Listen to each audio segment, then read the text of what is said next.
ಆತ್ಮೀಯ ಅಭ್ಯರ್ಥಿಗಳಿಗೆ GVC ಭಾರತ ಚರಿತ್ರೆ ಯೂಟ್ಯೂಬ್ ಚಾನಲ್ನಿಂದ ಸ್ವಾಗತವನ್ನು ಕೋರುತ್ತಾ ಇಂದು ನಾವು ಭಾರತಕ್ಕೆ ಯುರೋಪಿಯನ್ನರ ಆಗಮನ ಕುರಿತು ಕೆಲವು ಮಹತ್ವಪೂರ್ಣವಾದಂತಹ ಬಹು ಆಯ್ಕೆ ಪ್ರಶ್ನೆಗಳು ಅಂದರೆ MCQsನ ವಿವರಣಾ ಸಹಿತ ತುಂಬ ಉತ್ತಮವಾಗಿ ವಿವರಿಸಲಾಗಿದೆ. ಇಲ್ಲಿ ಸ್ಪರ್ಧಾತ್ಮಕ ಪರೀಕ್ಷೆಗಳಿಗೆ ಕೇಳ್ತಕ್ಕಂಥ ಸಂಭವನೀಯ ಪ್ರಶ್ನೆಗಳನ್ನು ಅಂದರೆ PUC ಆಗಿರ್ಬೋದು, TET, GPSTR ಮತ್ತು HSTRಗೆ, ಎಸ್ಪೆಷಲಿ TET, GPSTR, HSTRಗೆ ತುಂಬ ಉಪಯುಕ್ತ ಅಂತ ನನಗನ್ನಿಸ್ತದೆ. ನೀವು ಒಂದ್ಸರಿ ನೋಡಿ ಹೇಗಿದೆ ಅಂತ ಹೇಳಿ, ಕಮೆಂಟ್ ಮಾಡಿ, ಲೈಕ್ ಮಾಡಿ, ಮತ್ತು ಇನ್ನೂ ಯಾರೆಲ್ಲ ಸಬ್ಸ್ಕ್ರೈಬ್ ಆಗದೆ ನಮ್ಮ ಚಾನಲ್ನ ನೋಡ್ತಿದ್ದೀರೋ ದಯವಿಟ್ಟು ಸಬ್ಸ್ಕ್ರೈಬ್ ಆಗಿ ಅಂತ ಹೇಳ್ತಾ ಇವತ್ತಿನ ಒಂದು ವಿಡಿಯೋವನ್ನು ಸ್ಟಾರ್ಟ್ ಮಾಡೋಣ. ಮೊಟ್ಟ ಮೊದಲಿಗೆ ಈ 7ನೇ ತರಗತಿ ಬುಕ್ಕಲ್ಲಿದೆ ಭಾರತಕ್ಕೆ ಯುರೋಪಿಯನ್ನರ ಆಗಮನ ಅಂತ. TET ಮತ್ತು GPSTR ಹಾಗೂ HSTR ಅಲ್ಲಿ ಹೇಗೆಲ್ಲ ಕೇಳ್ಬೋದು, ಇಲ್ಲಿ MCQಸನ್ನು ಕೂಡ ಕೇಳ್ಬೋದು. ಅದೇ ರೀತಿಯಾಗಿ ವಿವರಣಾತ್ಮಕ ಪ್ರಶ್ನೆಯನ್ನು ಕೂಡ ಕೇಳ್ತಾರೆ. MCQs ಪ್ರಶ್ನೆಯನ್ನೇ ಉತ್ತರವನ್ನು ವಿವರಣಾತ್ಮಕವಾಗಿ ಕೂಡ ಹೇಳಿದ್ದೇನೆ. ನೋಡೋಣ ಹೇಗೆಲ್ಲ ಹೇಳಿದ್ದೀನಿ ಅಂತ. ಇವತ್ತಿನ ತರಗತಿಯನ್ನು ಶುರು ಮಾಡೋಣ. ಭಾರತಕ್ಕೆ ಯುರೋಪಿಯನ್ನರ ಆಗಮನದ MCQಸನ್ನು ವಿವರಣೆಯೊಂದಿಗೆ ನೋಡೋಣ. ಪ್ರಶ್ನೆ 1, ಭಾರತಕ್ಕೆ ಮೊದಲು ಬಂದ ಯುರೋಪಿಯನ್ ಜನರು ಯಾರು? ನೋಡಿ, ಡಚ್, ಪೋರ್ಚುಗೀಸ್, ಇಂಗ್ಲಿಷ್, ಫ್ರೆಂಚ್. ಭಾರತಕ್ಕೆ ಮೊದಲು ಬಂದಂಥ ಯುರೋಪಿಯನ್ ಜನರು ಯಾರು? Dutch, Portuguese, English, French. ನಿಮ್ಮ ಉತ್ತರವನ್ನು ಕಮೆಂಟ್ ಮೂಲಕ ತಿಳಿಸಿ. ಅಲ್ಲಿವರೆಗೂ ನೋಡೋಣ. ಉತ್ತರ ಪೋರ್ಚುಗೀಸರು. ನೋಡೋಣ, ಭಾರತಕ್ಕೆ ಮೊದಲ ಬಾರಿಗೆ ಬಂದ ಯುರೋಪಿಯನ್ ಜನರು ಪೋರ್ಚುಗೀಸ್. 1498ರಲ್ಲಿ ವಾಸ್ಕೋಡಿಗಾಮ ಭಾರತದ ಕ್ಯಾಲಿಕಟ್ ಅಥವಾ ಕೋಳಿಕೋಡ್ ಬಂದರು. ಇದರಿಂದ ಭಾರತದೊಂದಿಗೆ ಯುರೋಪಿಯನ್ ವ್ಯಾಪಾರಕ್ಕೆ ಚಾಲನೆ ದೊರೆತಿದೆ. ಇವನು ವಾಸ್ಕೋಡಿಗಾಮ ಮೇ 20, 1498ರಲ್ಲಿ ಭಾರತದ ಕ್ಯಾಲಿಕಟ್ ಅಥವಾ ಕಲ್ಲಿಕೋಟೆ ಅಂತ ಏನು ಕರಿತೀವೋ ಅದಕ್ಕೆ ಆ ಸ್ಥಳಕ್ಕೆ ಬರ್ತಾನೆ. ಅಲ್ಲಿಂದ ಪೋರ್ಚುಗೀಸರ ಒಂದು ವ್ಯಾಪಾರ ಭಾರತದಲ್ಲಿ ಚಾಲನೆ ಸಿಕ್ಕಂತಾಗುತ್ತದೆ. ಭಾರತಕ್ಕೆ ಮೊದಲು ಬಂದ ಯುರೋಪಿಯನ್ ಜನರು ಪೋರ್ಚುಗೀಸರು. ಇವರ ಪರಿಚಯ ನೋಡೋಣ ಹೇಗಪ್ಪ ಅಂತಂದರೆ, ಯುರೋಪ್ ಭಾರತ ಸಂಪರ್ಕದ ಪ್ರಾರಂಭ 15ನೇ ಶತಮಾನದಲ್ಲಿ ಯುರೋಪಿನ ರಾಷ್ಟ್ರಗಳು ಅಂದರೆ Portugal, Spain, England, France, Netherlands ಇವು ಹೊಸ ಸಾಗರ ಮಾರ್ಗಗಳನ್ನು ಕಂಡುಹಿಡಿತದೆ. ಈ ಭಾರತ ಸೇರಿದಂತೆ ಏಷ್ಯಾ ಖಂಡದ ಮೇಲೆ ಒಂದು ಮಸಾಲೆ ವ್ಯಾಪಾರದ ಮೇಲೆ ಹಿಡಿತ ಸಾಧಿಸಲು ಪ್ರಯತ್ನ ಪಡ್ತಾರೆ ಅವರು. ಯಾರು? ಈ ಒಂದು ಯುರೋಪಿಯನ್ ಜನರು. ಈ ಪ್ರಯತ್ನದಲ್ಲಿ ಪೋರ್ಚುಗೀಸರು ಮೊದಲು ಯಶಸ್ವಿಯಾಗ್ತಾರೆ. ಈ ಮೊದಲು ಯಶಸ್ವಿಯಾದ ಒಂದು ಯುರೋಪಿಯನ್ ರಾಷ್ಟ್ರ ಅಂತ ಪೋರ್ಚುಗೀಸರಿಗೆ ನಾವು ಹೇಳ್ಬೋದು. ಈ ವಾಸ್ಕೋಡಿಗಾಮ ಮೊದಲ ಯುರೋಪಿಯನ್ ನಾವಿಕ. ಇವ ಪ್ರಪ್ರಥಮ ಬಾರಿಗೆ ಯುರೋಪ್ನಿಂದ ಬಂದಂಥ ಭಾರತಕ್ಕೆ ಬಂದಂಥ ಯುರೋಪಿಯನ್ ನಾವಿಕ ಯಾರು ಅಂತ ಕೇಳಿದ್ರೆ ವಾಸ್ಕೋಡಿಗಾಮ ಅಂತ ಹೇಳ್ಬೋದು. ಇವನ ಹೆಸರು ವಾಸ್ಕೋಡ ಗಾಮ. ದೇಶ ಯಾವುದು? ಪೋರ್ಚುಗಲ್. ಭಾರತ ಪ್ರವೇಶ ಮಾಡಿದ್ದು ಯಾವತ್ತು?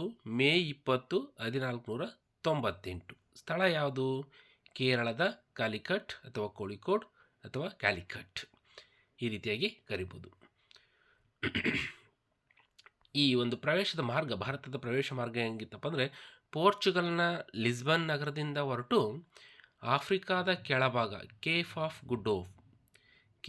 ಆಫ್ ಗುಡೋಪನ್ನು ತಲುಪ್ತಾನೆ. ಕೊನೆಗೆ ಅರಬ್ಬಿ ಸಮುದ್ರದ ಮೂಲಕ ಭಾರತವನ್ನು ಪ್ರವೇಶ ಮಾಡ್ತಾನೆ. ಈ ಪೋರ್ಚುಗೀಸರ ಉದ್ದೇಶ ಏನಾಗಿರ್ತದೆ? ಫಸ್ಟ್ ಉದ್ದೇಶ ಅವ್ರದ್ದು ನಿಮಗೆಲ್ಲ ಗೊತ್ತಿದ್ದಂಗೆ ವ್ಯಾಪಾರ. ಈ ಮಸಾಲೆ, ಶುಂಠಿ, ಮೆಣಸು, ಏಲಕ್ಕಿ ಮತ್ತು ವೈಭವಶಾಲಿ ವಸ್ತುಗಳ ವ್ಯಾಪಾರ ಮಾಡೋದು ಅವರ ಉದ್ದೇಶವಾಗಿರ್ತದೆ. ನಂತರ ಇನ್ನೊಂದು ಮುಖ್ಯ ಉದ್ದೇಶ ಏನಪ್ಪ ಅಂತಂದರೆ ಧರ್ಮ ಪ್ರಚಾರ. ಈ ಒಂದು ಕ್ರಿಶ್ಚಿಯನ್ ಧರ್ಮವನ್ನು ಭಾರತದಲ್ಲಿ ಅಥವಾ ದೇಶ ವಿದೇಶಗಳಲ್ಲಿ ಹರಡೋದಾಗಿರ್ತದೆ. ಅದರಲ್ಲಿ ಈ ಭಾರತದಲ್ಲಿ ವ್ಯಾಪಾರ ಮಾಡೋದ್ರ ಮುಖಾಂತರ ಧರ್ಮವನ್ನು ಪ್ರಚಾರ, ಕ್ರಿಶ್ಚಿಯನ್ ಧರ್ಮವನ್ನು ಹರಡೋದು ಕೂಡ ಆಗಿರ್ತದೆ. ನಂತರ ಸಾಗರ ಶಕ್ತಿಯ ವಿಸ್ತರಣೆ ಆಗಿರ್ತದೆ. ಭಾರತದ ಕರಾವಳಿ ಪ್ರದೇಶಗಳಲ್ಲಿ ನೌಕಾ ಅಡಿಪಾಯ ಸ್ಥಾಪನೆ ಮಾಡುವಂಥ ಉದ್ದೇಶ ಈ ಪೋರ್ಚುಗೀಸರ ಉದ್ದೇಶ ಆಗಿರ್ತದೆ. ವ್ಯಾಪಾರ, ಧರ್ಮ ಪ್ರಚಾರ, ಸಾಗರ ಶಕ್ತಿಯ ವಿಸ್ತರಣೆ, ಇಷ್ಟು ಆಗಿರ್ತದೆ. ನಂತರ ಈ ವಾಸ್ಕೋಡಿಗಾಮ ಮತ್ತು ಶಾಮುಥಿರಿ ರಾಜನ ನಡುವಿನ ಸಂಪರ್ಕ ಹೆಂಗಿರ್ತಪ್ಪ ಅಂದರೆ, ಕಾಲಿಕಟ್ನಲ್ಲಿ ವಾಸ್ಕೋಡಿಗಾಮ ಶಾಮುಥಿರಿ ರಾಜನ ಸ್ಥಳೀಯ ಹಿಂದೂ ರಾಜ ಇವ ದರ್ಶನ ಪಡಿತಾನೆ. ವ್ಯವಹಾರ ಮಾಡಲಿಕ್ಕೆ ಅವಾಗ ಅವಕಾಶ ಪಡೆದರೂ ಅವು ಪೂರ್ಣ ಸಹಕಾರ ನೀಡಲಾಗಲಿಲ್ಲ. ಕೆಲ ವರ್ಷಗಳಲ್ಲಿ ಮತ್ತಷ್ಟು ನೌಕಾದಂಡುಗಳನ್ನು ಕಳಿಸಿ ಪೋರ್ಚುಗೀಸರು ಏನು ಮಾಡ್ತಾರೆ, ಉಗ್ರ ವಾಣಿಜ್ಯ ನೀತಿಯನ್ನು ಅನುಸರಿಸ್ತಾರೆ. ಈ ಪೋರ್ಚುಗೀಸರ ಸ್ಥಾಪನೆ ಮತ್ತು ಶಕ್ತಿ ಹೇಗಿತ್ತಪ್ಪ ಅಂದರೆ, 1505ರಲ್ಲಿ ಪೋರ್ಚುಗೀಸರು ಭಾರತದಲ್ಲಿ ತಮ್ಮ ಮೊದಲ ವೈಸ್ರಾಯ್ ಫ್ರಾನ್ಸಿಸ್ಕೋ ಡ ಅಲ್ಮೇಡಾರನ್ನು ನೇಮಕ ಮಾಡ್ತಾರೆ. ವ್ಯಾಪಾರಕ್ಕೆ ಬಂದಂಥ 1498ರಲ್ಲಿ ಬಂದ್ಬಿಟ್ಟು ವಾಸ್ಕೋಡಿಗಾಮ ವ್ಯಾಪಾರಕ್ಕೆ ಒಬ್ಬ ರಾಜನನ್ನು, ಶಾಮುಥಿರಿ ರಾಜನ ಹತ್ರ ಒಂದು ಸಪೋರ್ಟನ್ನು ಪಡ್ಕೊಂಡು ಸ್ಟಾರ್ಟ್ ಮಾಡ್ತಾನೆ. ಅದು ಪೂರ್ಣವಾಗಿ ಸಿಗಲಿಲ್ಲ ಆದ್ರೂ ಕೆಲವು ಉಗ್ರವಾದಂಥ ವಾಣಿಜ್ಯ ನೀತಿಯನ್ನು ಅನುಸರಿಸ್ತಾರೆ. ಅದಾದ ನಂತರ 1505 ಅಥವಾ 1505ರಲ್ಲಿ ಪೋರ್ಚುಗೀಸರು ಭಾರತದಲ್ಲಿ ತಮ್ಮ ಮೊದಲ ವೈಸ್ರಾಯ್ ಯಾರು, ಫ್ರಾನ್ಸಿಸ್ಕೋ ಡ ಅಲ್ಮೇಡಾರನ್ನು ನೇಮಕ ಮಾಡ್ತಾರೆ. 1510ರಲ್ಲಿ ಆಲ್ಫನ್ಸೋ ಡ ಅಲ್ಬುಕರ್ಕ್ ಏನು ಮಾಡ್ತಾನೆ ಎಂಬ ನಾಯಕ ಏನು ಮಾಡ್ತಾನೆ, ಗೋವಾವನ್ನು ಜಯಿಸ್ತಾನೆ. ಈ ಪೋರ್ಚುಗೀಸರ ನಾಯಕನಾದಂಥ ಅಲ್ಫನ್ಸೋ ಡಿ ಅಲ್ಬುಕರ್ಕ್ ಎಂಬ ನಾಯಕ ಗೋವಾವನ್ನು 1510ರಲ್ಲಿ ಜಯಿಸ್ತಾನೆ. ಗೋವಾ ನಂತರ ಪೋರ್ಚುಗೀಸರ ಭಾರತೀಯ ಆಡಳಿತ ಕೇಂದ್ರವಾಗ್ತದೆ. ಗೋವಾ ಅವರು ಜಯಿಸಿದ ನಂತರ ಏನಾಗುತ್ತೆ, ಪೋರ್ಚುಗೀಸರ ಭಾರತೀಯ ಆಡಳಿತ ಕೇಂದ್ರವಾಗ್ತದೆ. ಪೋರ್ಚುಗೀಸರ ಕೊಡುಗೆಗಳು ಮತ್ತು ಇತಿಹಾಸದ ಮಹತ್ವವನ್ನು ನೋಡಿದರೆ ನಾವು ವಾಣಿಜ್ಯ ಮಸಾಲೆ ವ್ಯಾಪಾರದ ವ್ಯವಸ್ಥೆ ಮಾಡ್ತಾರೆ. ನೌಕಾಶಕ್ತಿ, ಕರಾವಳಿ ಕೋಟೆಗಳನ್ನು ಸ್ಥಾಪನೆ ಮಾಡ್ತಾರೆ. ಗೋವಾ, ಡಿಯು, ಡಮನ್ ಇವುಗಳನ್ನೆಲ್ಲ ಸ್ಥಾಪನೆ ಮಾಡ್ತಾರೆ. ಧಾರ್ಮಿಕ ಕ್ರಿಶ್ಚಿಯನ್ ಧರ್ಮದ ಪ್ರಸಾರ ಮಾಡಿ ಚರ್ಚ್ಗಳ ನಿರ್ಮಾಣ ಮಾಡ್ತಾರೆ. ಸಂಸ್ಕೃತಿ, ಪಾಶ್ಚಾತ್ಯ ಸಂಸ್ಕೃತಿಯ ಪ್ರಭಾವ ಪೋರ್ಚುಗೀಸ್ ಭಾಷೆ ಬೆಳೀತದೆ. ಇಷ್ಟೆಲ್ಲ ಮಾಡ್ತಾರೆ. ನಂತರ ಏನಾಗುತ್ತಪ್ಪ ಅಂದರೆ, ಪೋರ್ಚುಗೀಸರ ಸೋಲು. ಯಾವಾಗ ಸೋಲ್ತಾರಾಗಾದರೆ ಪೋರ್ಚುಗೀಸರು, ಇಂಗ್ಲೀಷರು, ಫ್ರೆಂಚರು ಮತ್ತು ಡಚ್ಚರ ಬಲದಿಂದ ಪೋರ್ಚುಗೀಸರು ಹಿಂದಕ್ಕೆ ತಿರುಗ್ತಾರೆ. ಇವರಾದ ನಂತರ ಇಂಗ್ಲೀಷು, ಫ್ರೆಂಚರು ಮತ್ತು ಡಚ್ಚರು ಬಂದ ನಂತರ ಅವರವ್ರಿಗೆ ಯುದ್ಧ ನಡೀತದೆ. ಆಗ ಪೋರ್ಚುಗೀಸರು ಸೋತು ಹಿಂದಕ್ಕೆ ತಿರುಗ್ತಾರೆ. ಆದರೆ ಅವರು ಬಹುಕಾಲ ಭಾರತದಲ್ಲಿ ಉಳಿತಾರೆ. 1961ರಲ್ಲಿ ಗೋವಾ ಭಾರತಕ್ಕೆ ಸೇರ್ಪಡೆ ಆಗ್ತದಲ್ಲ, ನಂತರ ಅವರ ಆಳ್ವಿಕೆಗೆ ಅಂತ್ಯವಾಗುತ್ತೆ. ಅಂದರೆ ಫಸ್ಟ್ ಬಂದವರು ಪೋರ್ಚುಗೀಸರು, ಕೊನೆಗೆ ಭಾರತವನ್ನು ಬಿಟ್ಟು ಹೋದವರು ಕೂಡ ಪೋರ್ಚುಗೀಸರು. 1961ರಲ್ಲಿ ಗೋವಾ ಭಾರತಕ್ಕೆ ಸೇರ್ಪಡೆ, ರಾಜ್ಯವಾಗಿ ಭಾರತಕ್ಕೆ ಸೇರ್ಪಡೆ ಆಗುತ್ತಲ್ಲ, ಆವಾಗ ಅವರು ಪೋರ್ಚುಗೀಸರು ಭಾರತವನ್ನು ಬಿಟ್ಟು ಹೋಗ್ತಾರೆ. ಅಂದರೆ ಕೊನೆಗೆ ಹೋದಂಥವ್ರು ಕೂಡ ಅವರೇ ಆಗಿರ್ತಾರೆ. ಬ್ರಿಟಿಷ್ನವರು 1947 ಆಗಸ್ಟ್ 15ಕ್ಕೆ ಬಿಟ್ಟು ಹೋಗ್ತಾರೆ. ಆದರೆ ಪೋರ್ಚುಗೀಸರು 1961ರಲ್ಲಿ ಗೋವಾ ರಾಜ್ಯವಾಗಿ ಭಾರತಕ್ಕೆ ಸೇರ್ಪಡೆ ಆದ ನಂತರ ಪೋರ್ಚುಗೀಸರ ಆಳ್ವಿಕೆ ಗೋವಾದಲ್ಲಿ ಅಂತ್ಯವಾಗಿ ಅವರು ಹಿಂದಕ್ಕೆ ತಿರುಗಬೇಕಾಗುತ್ತೆ. ಅಂದರೆ ಅಂತಿಮವಾಗಿ ಪೋರ್ಚುಗೀಸರು ಭಾರತವನ್ನು ಬಿಟ್ಟು ತೊಲಗಿದ್ದು ಕೂಡ ಅವರೇ ಆಗ್ತಾರೆ. ನಂತರ ಈ ಒಂದು ಸಾರಾಂಶವನ್ನು ನೋಡಿದರೆ, ಪೋರ್ಚುಗೀಸರು ಭಾರತಕ್ಕೆ ಬಂದ ಮೊದಲ ಯುರೋಪಿಯನ್ ಜನರು. ವಾಸ್ಕೋಡಿಗಾಮ 1498ರಲ್ಲಿ ಕಲ್ಲಿಕೋಟೆ ಅಥವಾ ಕ್ಯಾಲಿಕಟ್ಗೆ ಬರ್ತಾನೆ. ವ್ಯಾಪಾರ, ಧರ್ಮ ಪ್ರಚಾರ ಮತ್ತು ನೌಕಾ ವಿಸ್ತರಣೆ ಇವರ ಮುಖ್ಯ ಉದ್ದೇಶಗಳಾಗಿರ್ತವೆ.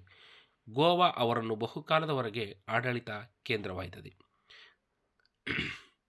ಈಗ ನಂತರ ನೋಡೋಣ. ಪ್ರಶ್ನೆ 2, ವಾಸ್ಕೋಡಿಗಾಮ ಯಾವಾಗ ಭಾರತಕ್ಕೆ ಬಂದರು? ನೇರ ಉತ್ತರ, ವಾಸ್ಕೋಡಿಗಾಮ ಯಾವಾಗ ಭಾರತಕ್ಕೆ ಬರ್ತಾರೆ? ನಾವು ಇಂದಿನ ಎಕ್ಸ್ಪ್ಲನೇಷನ್ ನೋಡಿದರೆ ನೀವು ನೇರವಾಗಿ ತಿಳಿಸ್ಬೋದು, 1498ರಲ್ಲಿ. ವಿವರಣೆ ನೋಡೋಣ. ವಾಸ್ಕೋಡಿಗಾಮ 1498 ಮೇ 20ರಂದು ಭಾರತವನ್ನು ತಲುಪ್ತಾರೆ. ಅವರು ಭಾರತವನ್ನು ತಲುಪಿದ ಮೊದಲ ಯುರೋಪಿಯನ್ ನಾವಿಕರಾಗಿರ್ತಾರೆ. ಈ ವಾಸ್ಕೋಡಿಗಾಮ ಭಾರತಕ್ಕೆ ಬಂದ ಇತಿಹಾಸ ಹೆಂಗೆ ಒಂದು ಸವಿವರವಾಗಿ ನೋಡಿದ್ರೆ, ಯಾರಿವರು ವಾಸ್ಕೋಡಿಗಾಮ? ವಾಸ್ಕೋಡಿಗಾಮ ಪೋರ್ಚುಗಲ್ನ ಖ್ಯಾತ ನಾವಿಕನಾಗಿದ್ದನು. ಅವನು ಪೋರ್ಚುಗಲ್ನ ರಾಜ ಮ್ಯಾನ್ಯುಯಲ್ ಫಸ್ಟ್ರ ಆಜ್ಞೆಯಿಂದ ಭಾರತದ 1ನೇ ಮ್ಯಾನ್ಯುಯಲ್ರ ಆಜ್ಞೆಯಿಂದ ಭಾರತದ ಕಡೆಗೆ ಸಮುದ್ರ ಮಾರ್ಗವನ್ನು ಹುಡುಕಲು ಕಳಿಸಲ್ಪಡ್ತಾನೆ. ಪೋರ್ಚುಗಲ್ನ ರಾಜ ಮ್ಯಾನ್ಯುಯಲ್, 1ನೇ ಮ್ಯಾನ್ಯುಯಲ್ ಆಜ್ಞೆಯಿಂದ ಭಾರತದ ಕಡೆಗೆ ಸಮುದ್ರ ಮಾರ್ಗವನ್ನು ಹುಡುಕೊಂಡು ಬರ್ತಾನೆ. ಭಾರತ ಪ್ರವೇಶದ ವರ್ಷ ಯಾವುದಪ್ಪ ಅಂದರೆ 1498 ಮೇ 20. ವಾಸ್ಕೋಡಿಗಾಮ 1497ರ ಜುಲೈ 8ರಂದು ಪೋರ್ಚುಗಲ್ನ ಲಿಸ್ಬನ್ ನಗರದಿಂದ 4 ಹಡಗುಗಳೊಂದಿಗೆ ಹೊರಡ್ತಾನೆ. ಈ ವಾಸ್ಕೋಡಿಗಾಮ ಅಂದರೆ 1498 ಮೇ ಅಂದರೆ ಸುಮಾರು 10 ತಿಂಗಳು ಜರ್ನಿ ಮಾಡಿದ್ದಾನೆ. ವಾಸ್ಕೋ ಡಿ ಗಾಮ 1497 ಜುಲೈ 8 ಪೋರ್ಚುಗಲ್ನ ಲಿಸ್ಬನ್ ನಗರದಿಂದ 4 ಹಡಗುಗಳೊಂದಿಗೆ ಹೊರಡ್ತಾನೆ. ಅಂದರೆ 1498 ಮೇ 20 ಭಾರತದ ಕೇರಳ ರಾಜ್ಯದ ಕಾಲಿಕಟ್, ಹಿಂದಿನ ಕೋಳಿಕೋಡ್ ಬಂದರು ತಲುಪ್ತಾನೆ. ಇವನು ಭಾರತವನ್ನು ಸಮುದ್ರ ಮಾರ್ಗದಿಂದ ತಲುಪಿದ ಮೊದಲ ಯುರೋಪಿಯನ್ ನಾವಿಕ ಎಂಬ ಹೆಗ್ಗಳಿಕೆಗೆ ಪಾತ್ರರಾಗ್ತಾನೆ. ಯಾರು? ವಾಸ್ಕೋ ಡಿ ಗಾಮ. ಈ ಮಾರ್ಗವನ್ನು ವಿವರಣೆ ನೋಡಿದರೆ ವಾಸ್ಕೋ ಡಿ ಗಾಮನ ಒಂದು ಪ್ರಯಾಣದ ಪಥ ಹೇಗಿತ್ತು? ಪೋರ್ಚುಗಲ್ನ ಲಿಸ್ಬನ್ ನಗರದಿಂದ ಹೊರಡ್ತಾನೆ. ಆಫ್ರಿಕಾದ ಪಶ್ಚಿಮ ಕರಾವಳಿ ಮೂಲಕ ಕೇಪ್ ಆಫ್ ಗುಡ್ ಹೋಪ್, ದಕ್ಷಿಣ ಆಫ್ರಿಕಾದ ಕೇಪ್ ಆಫ್ ಗುಡ್ ಹೋಪ್ ಅನ್ನು ಸುತ್ತಿ ಹಿನ್ನಡೆ ತಿರುಗಿ ಪೂರ್ವ ದಿಕ್ಕಿನಲ್ಲಿ ಪ್ರಯಾಣ ಮಾಡಿ ಅಲ್ಗಡ, ಮೊಜಾಂಬಿಕ್, ಮೊಂಬುಸಾ, ಮಲಿಂಡಿ, ಕೀನ್ಯಾದ ಮುಖಾಂತರ ಅರಬ್ಬಿ ಸಮುದ್ರದ ಮೂಲಕ ಭಾರತವನ್ನು ಪ್ರವೇಶ ಮಾಡ್ತಾನೆ. ಕೊನೆಗೆ ಕೇರಳದ ಕಲ್ಲಿಕೋಟೆ ಅಥವಾ ಕಾಲಿಕಟ್ಗೆ ತಲುಪ್ತಾನೆ. ಈ ಭಾರತದ ಪ್ರವೇಶದ ಉದ್ದೇಶಗಳೇನಾಯಿತು? ಹಿಂದೆ ತಿಳ್ಕೊಂಡಂಗೆ ನಿಮಗೆಲ್ಲರಿಗೂ ಗೊತ್ತಿದೆ. ಉದ್ದೇಶ ವ್ಯಾಪಾರ, ಮಸಾಲೆ ವ್ಯಾಪಾರ, ಹತ್ತಿ, ರತ್ನ, ಇತರ ಅಮೂಲ್ಯ ವಸ್ತುಗಳಿಗಾಗಿ ಮತ್ತು ಧರ್ಮವನ್ನು ಪ್ರಚಾರ ಮಾಡೋದಕ್ಕಾಗಿ ಹಾಗೂ ಶಕ್ತಿ ಸಾಗರದ ಮೇಲೆ ಹಿಡಿತವನ್ನು ಸಾಧಿಸೋದು ಇವರ ಮುಖ್ಯ ಉದ್ದೇಶ ಆಗಿರುತ್ತೆ. ಕಾಲಿಕಟ್ನಲ್ಲಿ ವಾಸ್ಕೋ ಡಿ ಗಾಮ ಅನುಭವ ಹೇಗಿರ್ತದೆ? ಕಾಲಿಕಟ್ನ ಶಾಮುಥಿರಿ ರಾಜನು ಅವನನ್ನು ಆತಿಥ್ಯದಿಂದ ಸ್ವಾಗತಿಸ್ತಾರೆ. ಆದರೆ ಸ್ಥಳೀಯ ಅರಬಿಕರು ಮತ್ತು ವ್ಯಾಪಾರಿಗಳ ವಿಪಕ್ಷತೆಯೊಂದಿಗೆ ವರ್ತಿಸ್ತಾರೆ. ವ್ಯವಹಾರಕ್ಕೆ ಅವಕಾಶ ದೊರಕಿದರೂ ಅತಿ ಹೆಚ್ಚು ಲಾಭ ಲಭಿಸಲಿಲ್ಲ ಅವನಿಗೆ. ಯಾಕೆಂದರೆ ಅಷ್ಟೊಂದು ಸ್ಥಳೀಯರಿಂದ ಅಷ್ಟೊಂದು ಸಪೋರ್ಟ್ ಸಿಕ್ಕಿರಲಿಲ್ಲ. ಆಗ ವಾಸ್ಕೋ ಡಿ ಗಾಮ ಪೋರ್ಚುಗಲ್ಗೆ ಹಿಂತಿರುಗ್ತಾನೆ ಮತ್ತು ಹಿಂದಿನ ಮಾಹಿತಿಯನ್ನು ನೀಡ್ತಾನೆ.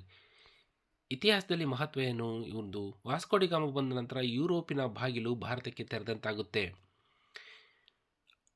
ಆತನ ಬರುವಿಕೆಯೊಂದಿಗೆ ಭಾರತದಲ್ಲಿ ಯುರೋಪಿಯನ್ ವಾಣಿಜ್ಯ ಶಕ್ತಿಗಳು ಪ್ರವೇಶಕ್ಕೆ ದಾರಿ ಸಿಕ್ಕಂತಾಗುತ್ತೆ. ಮುಂದೆ ಪೋರ್ಚುಗೀಸರು ಗೋವಾ, ಡಿಯು, ಡಾಮನ್ ಮುಂತಾದ ಸ್ಥಳಗಳನ್ನು ತನ್ನ ಆಳ್ವಿಕೆಗೆ ಒಳಪಡಿಸಿಕೊಳ್ತಾರೆ. ಇದುವರೆಗೆ ಭಾರತದೊಂದಿಗೆ ಸಾಗರ ಮಾರ್ಗದ ಸಂಪರ್ಕವಿಲ್ಲದ ಯುರೋಪಿನ ಜನರು ನೇರವಾಗಿ ಬಂದ ಮೊದಲ ಉದಾಹರಣೆ ಇದಾಗಿತ್ತು.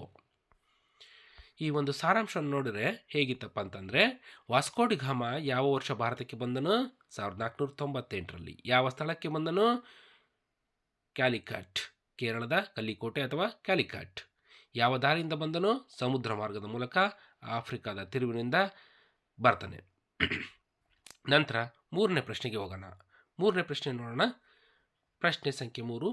ಪೋರ್ಚುಗೀಸ್ ಜನರು ಭಾರತದ ಯಾವ ಭಾಗದಲ್ಲಿ ಮೊದಲ ವಾಣಿಜ್ಯ ಕೇಂದ್ರವನ್ನು ಸ್ಥಾಪಿಸಿದರು? ನಿಮಗಾಗಿರಲಿ ಗೊತ್ತಿರಬೇಕು. ಪೋರ್ಚುಗೀಸ್ ಜನರು ಭಾರತದ ಯಾವ ಭಾಗದಲ್ಲಿ ಮೊದಲ ವಾಣಿಜ್ಯ ಕೇಂದ್ರವನ್ನು ಸ್ಥಾಪಿಸಿದರು? ಗೋವಾ, ಕಾಲಿಕಟ್, ಮಂಗಳೂರು, ಬ್ಯಾಸೆನ್.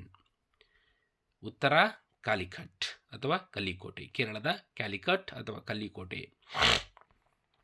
ವಿವರಣೆ ನೋಡೋಣ. ವಾಸ್ಕೋ ಡಿ ಗಾಮ ಕಾಲಿಕಟ್ನಲ್ಲಿ ಹಡಗಿಳಿಸ್ತಾರೆ ಮತ್ತು ಅಲ್ಲಿಯ ಶಾಮುತಿರಿಗೆ ಶಾಮುತಿರಿ ರಾಜನಿಗೆ ಭೇಟಿ ಕೊಟ್ಬಿಟ್ಟು ನಂತರ ಅವರು ವ್ಯಾಪಾರಕ್ಕೆ ಅನುಮತಿ ಕೂಡ ಪಡ್ಕೊಳ್ತಾನೆ. ಪೋರ್ಚುಗೀಸ್ ಜನರು ಭಾರತದ ಯಾವ ಭಾಗದಲ್ಲಿ ಮೊದಲ ವಾಣಿಜ್ಯ ಕೇಂದ್ರವನ್ನು ಸ್ಥಾಪಿಸಿದರು? ಕಲ್ಲಿಕೋಟೆ ಅಥವಾ ಕಾಲಿಕಟ್, ಕೇರಳ ರಾಜ್ಯದ. ವಿವರಣೆ ನೋಡೋಣ. ಪೋರ್ಚುಗೀಸ್ ಆಗಮನ. ಪೋರ್ಚುಗೀಸ್ ಹೇಗೆ ಅಂತ. ಪೋರ್ಚುಗೀಸ್ ಜನರು 15ನೇ ಶತಮಾನದಲ್ಲಿ ಭಾರತಕ್ಕೆ ಬಂದ ಮೊದಲ ಯುರೋಪಿಯನ್ ವಾಣಿಜ್ಯ ಶಕ್ತಿಯಾಗಿದ್ದರು. ಅವರ ಉದ್ದೇಶ ಮಸಾಲೆ ವ್ಯಾಪಾರ, ಸಾಗರ ಮಾರ್ಗದ ಮೇಲಿನ ಪ್ರಭುತ್ವ ಮತ್ತು ಧರ್ಮ ಪ್ರಸಾರ ಮಾಡುವುದಾಗಿತ್ತು. ಮತ್ತು ಎರಡನೇ ಅಂಶ, ಮೊದಲ ವಾಣಿಜ್ಯ ಸಂಪರ್ಕ ಕಾಲಿಕಟ್ ಬಗ್ಗೆ ತಿಳ್ಕೊಳ್ಳೋಕೆ ಹೋದರೆ, ವಾಸ್ಕೋ ಡಿ ಗಾಮ ಎಂಬ ಪೋರ್ಚುಗೀಸ್ ನಾವಿಕನು 1498 ಮೇ 20 ಭಾರತ ತಲುಪಿದನು. ಅವನು ಕಾಲಿಕಟ್ ಅಥವಾ ಕಲ್ಲಿಕೋಟೆ ಎಂಬ ನೌಕಾ ಬಂದರಿಗೆ ಬಂದನು. ಇದು ಇಂದಿನ ಕೇರಳ ರಾಜ್ಯದಲ್ಲಿದೆ. ಈ ಸ್ಥಳದ ಶಾಮುತಿರಿ ರಾಜನು ವಾಸ್ಕೋ ಡಿ ಗಾಮರನ್ನು ಆತಿಥ್ಯದಿಂದ ಸ್ವಾಗತಿಸಿದನು. ಅಲ್ಲಿ ವ್ಯವಹಾರಕ್ಕೆ ಅನುಮತಿ ಪಡ್ಕೊಳ್ತಾನೆ. ಮೂರನೇ ಅಂಶ, ವ್ಯವಹಾರಕ್ಕೆ ಅನುಮತಿ. ಶಾಮುತಿರಿ ರಾಜನು ಪೋರ್ಚುಗೀಸರಿಗೆ ವ್ಯವಹಾರ ಮಾಡಲು ಅನುಮತಿಯನ್ನು ನೀಡಿದನು. ಅವರು ತಮ್ಮ ಮೊದಲ ವಾಣಿಜ್ಯ ಕೇಂದ್ರವನ್ನು ಅಂದರೆ ಟ್ರೇಡಿಂಗ್ ಪೋಸ್ಟ್ ಫ್ಯಾಕ್ಟ್ರಿಯನ್ನು ಅಲ್ಲಿ ಸ್ಥಾಪಿಸ್ತಾರೆ. ಈ ವಾಣಿಜ್ಯ ಕೇಂದ್ರವು ಮಸಾಲೆಗಳ ಖರೀದಿ ಮತ್ತು ಸಾಗಣೆಗಾಗಿ ಕಾರ್ಯನಿರ್ವಹಿಸಿತು. ಈ ವಾಣಿಜ್ಯ ಸಂಬಂಧದ ಸವಾಲುಗಳು ಹೇಗಿತ್ತಪ್ಪ ಅಂತ, ಸ್ಥಳೀಯ ಅರಬ್ ಮತ್ತು ಮುಸ್ಲಿಂ ವ್ಯಾಪಾರಿಗಳು ಪೋರ್ಚುಗೀಸ್ ಜನರ ಅಂತರ್ನುಸುಕಗಳನ್ನು ವಿರೋಧಿಸ್ತಾರೆ. ಇದರಿಂದ ಕಲಿಕಟ್ನಲ್ಲಿ ವ್ಯಾಪಾರದಲ್ಲಿ ಪುಷ್ಟತೆ ಸಿಗಲಿಲ್ಲ. ತಕ್ಷಣದಲ್ಲಿ ತುಂಬ ಯಶಸ್ಸು ಬಂದಿಲ್ಲವಾದರೂ ಇದು ಪೋರ್ಚುಗೀಸ್ ಶಕ್ತಿ ಆರಂಭ ಆಗಿರ್ತಂದರೆ ಪ್ರಾರಂಭ ಮಾಡಿರ್ತಾರೆ. ಆದರೆ ಯಶಸ್ಸು ಸಿಗಲಿಲ್ಲ ಆದರೂ ಕೂಡ ಪ್ರಾರಂಭ ಅಂತೂ ಆಗಿದೆ.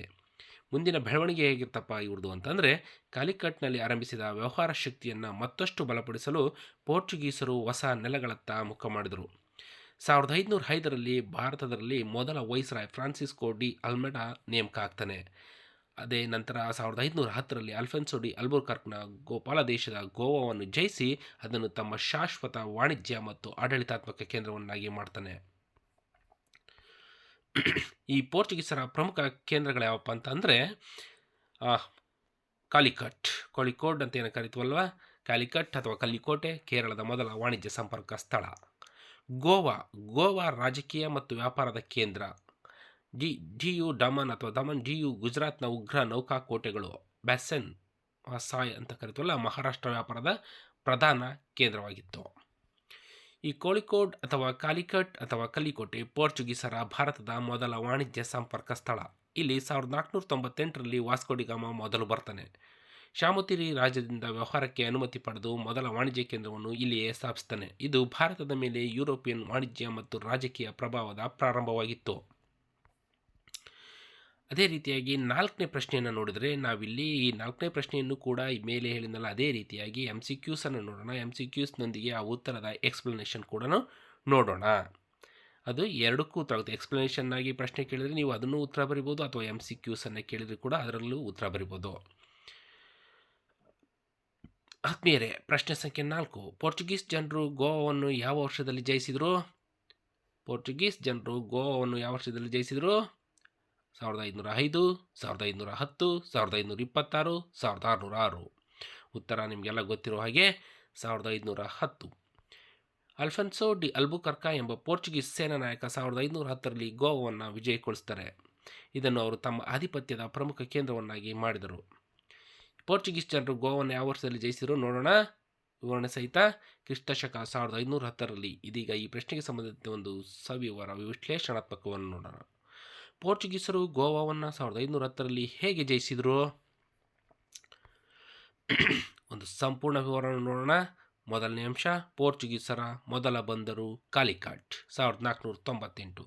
ವಾಸ್ಕೋಡಿಗಾಮ ಕಾಲಿಕಟ್ಗೆ ಬಂದಾಗ ಅಲ್ಲಿ ವ್ಯವಹಾರಕ್ಕೆ ಸ್ಥಿರ ನೆಲೆ ಇಲ್ಲದ ಕಾರಣ ಅವರು ಮತ್ತಷ್ಟು ಸಮರ್ಥ ಸ್ಥಳ ಹುಡುಕಲು ಆರಂಭಿಸಿದರು. ಅವರಿಗೆ ಒಂದು ಶಕ್ತಿಶಾಲಿ ಮತ್ತು ಭದ್ರವಾದ ವಾಣಿಜ್ಯ ಹಾಗೂ ರಾಜಕೀಯ ಕೇಂದ್ರ ಬೇಕಿತ್ತು.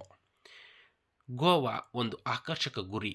ಗೋವಾ ಆಗ ಬಹು ಅಮೂಲ್ಯ ಮಸಾಲೆ ವ್ಯಾಪಾರದ ಪ್ರಮುಖ ಕೇಂದ್ರವಾಗಿತ್ತು.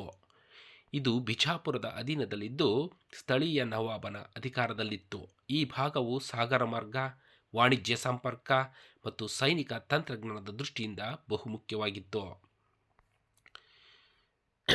ಅಂದರೆ ಸುರಕ್ಷಿತವಾದ ಸ್ಥಳ ಆಗಿರ್ತದೆ ಗೋವಾ. ವ್ಯಾಪಾರ ಮಾಡಲಿಕ್ಕೆ, ಅವರು ಬರಲಿಕ್ಕೆ ಹೋಗಲಿಕ್ಕೆ ಎಲ್ಲದೂ ಸುರಕ್ಷಿತವಾಗ್ತದೆ. ವಿಜಯದ ನಾಯಕ ಅಲ್ಫೆನ್ಸೋ ಡಿ ಅಲ್ಬುಕರ್ಕ ಏನು ಮಾಡ್ತಾರಪ್ಪ ಅಂದರೆ, ಅಲ್ಫೆನ್ಸೋ ಡಿ ಅಲ್ಬುಕರ್ಕ ಪೋರ್ಚುಗೀಸರ ಪ್ರಮುಖ ಸೇನಾಧಿಪತಿ ಮತ್ತು ಆಡಳಿತಾಧಿಕಾರಿಯಾಗಿರ್ತಾನೆ. ಅವನು 1510ರಲ್ಲಿ ಗೋವಾದ ಮೇಲೆ ದಾಳಿ ನಡೆಸ್ಬಿಡ್ತಾನೆ. ಈ ಗೋವಾ ವಿಜಯದ ಕ್ರೊನಾಲಜಿ ಹೇಗಪ್ಪ ಇತ್ತಂತಂದರೆ, ಪ್ರಥಮ ಯತ್ನ ಯಾವಾಗ ಮಾಡ್ತಾನೆ ಅಂದರೆ 1510 ಫೆಬ್ರವರಿಯಲ್ಲಿ ಮೊದಲ ಹೋರಾಟದಲ್ಲಿ ಗೋವಾವನ್ನು ಸ್ವಲ್ಪ ಸಮಯದ ಮಟ್ಟಿಗೆ ಹಿಡಿದಿರ್ತಾರೆ. ಆದರೆ ಮಾರುಕಟ್ಟೆಗಾಗಿ ಸಮಯ ಸರಿಯಾದಿಲ್ಲದ ಕಾರಣ ಪುನಃ ತಿರುಗಿ ಹೋಗಬೇಕಾಯ್ತದೆ.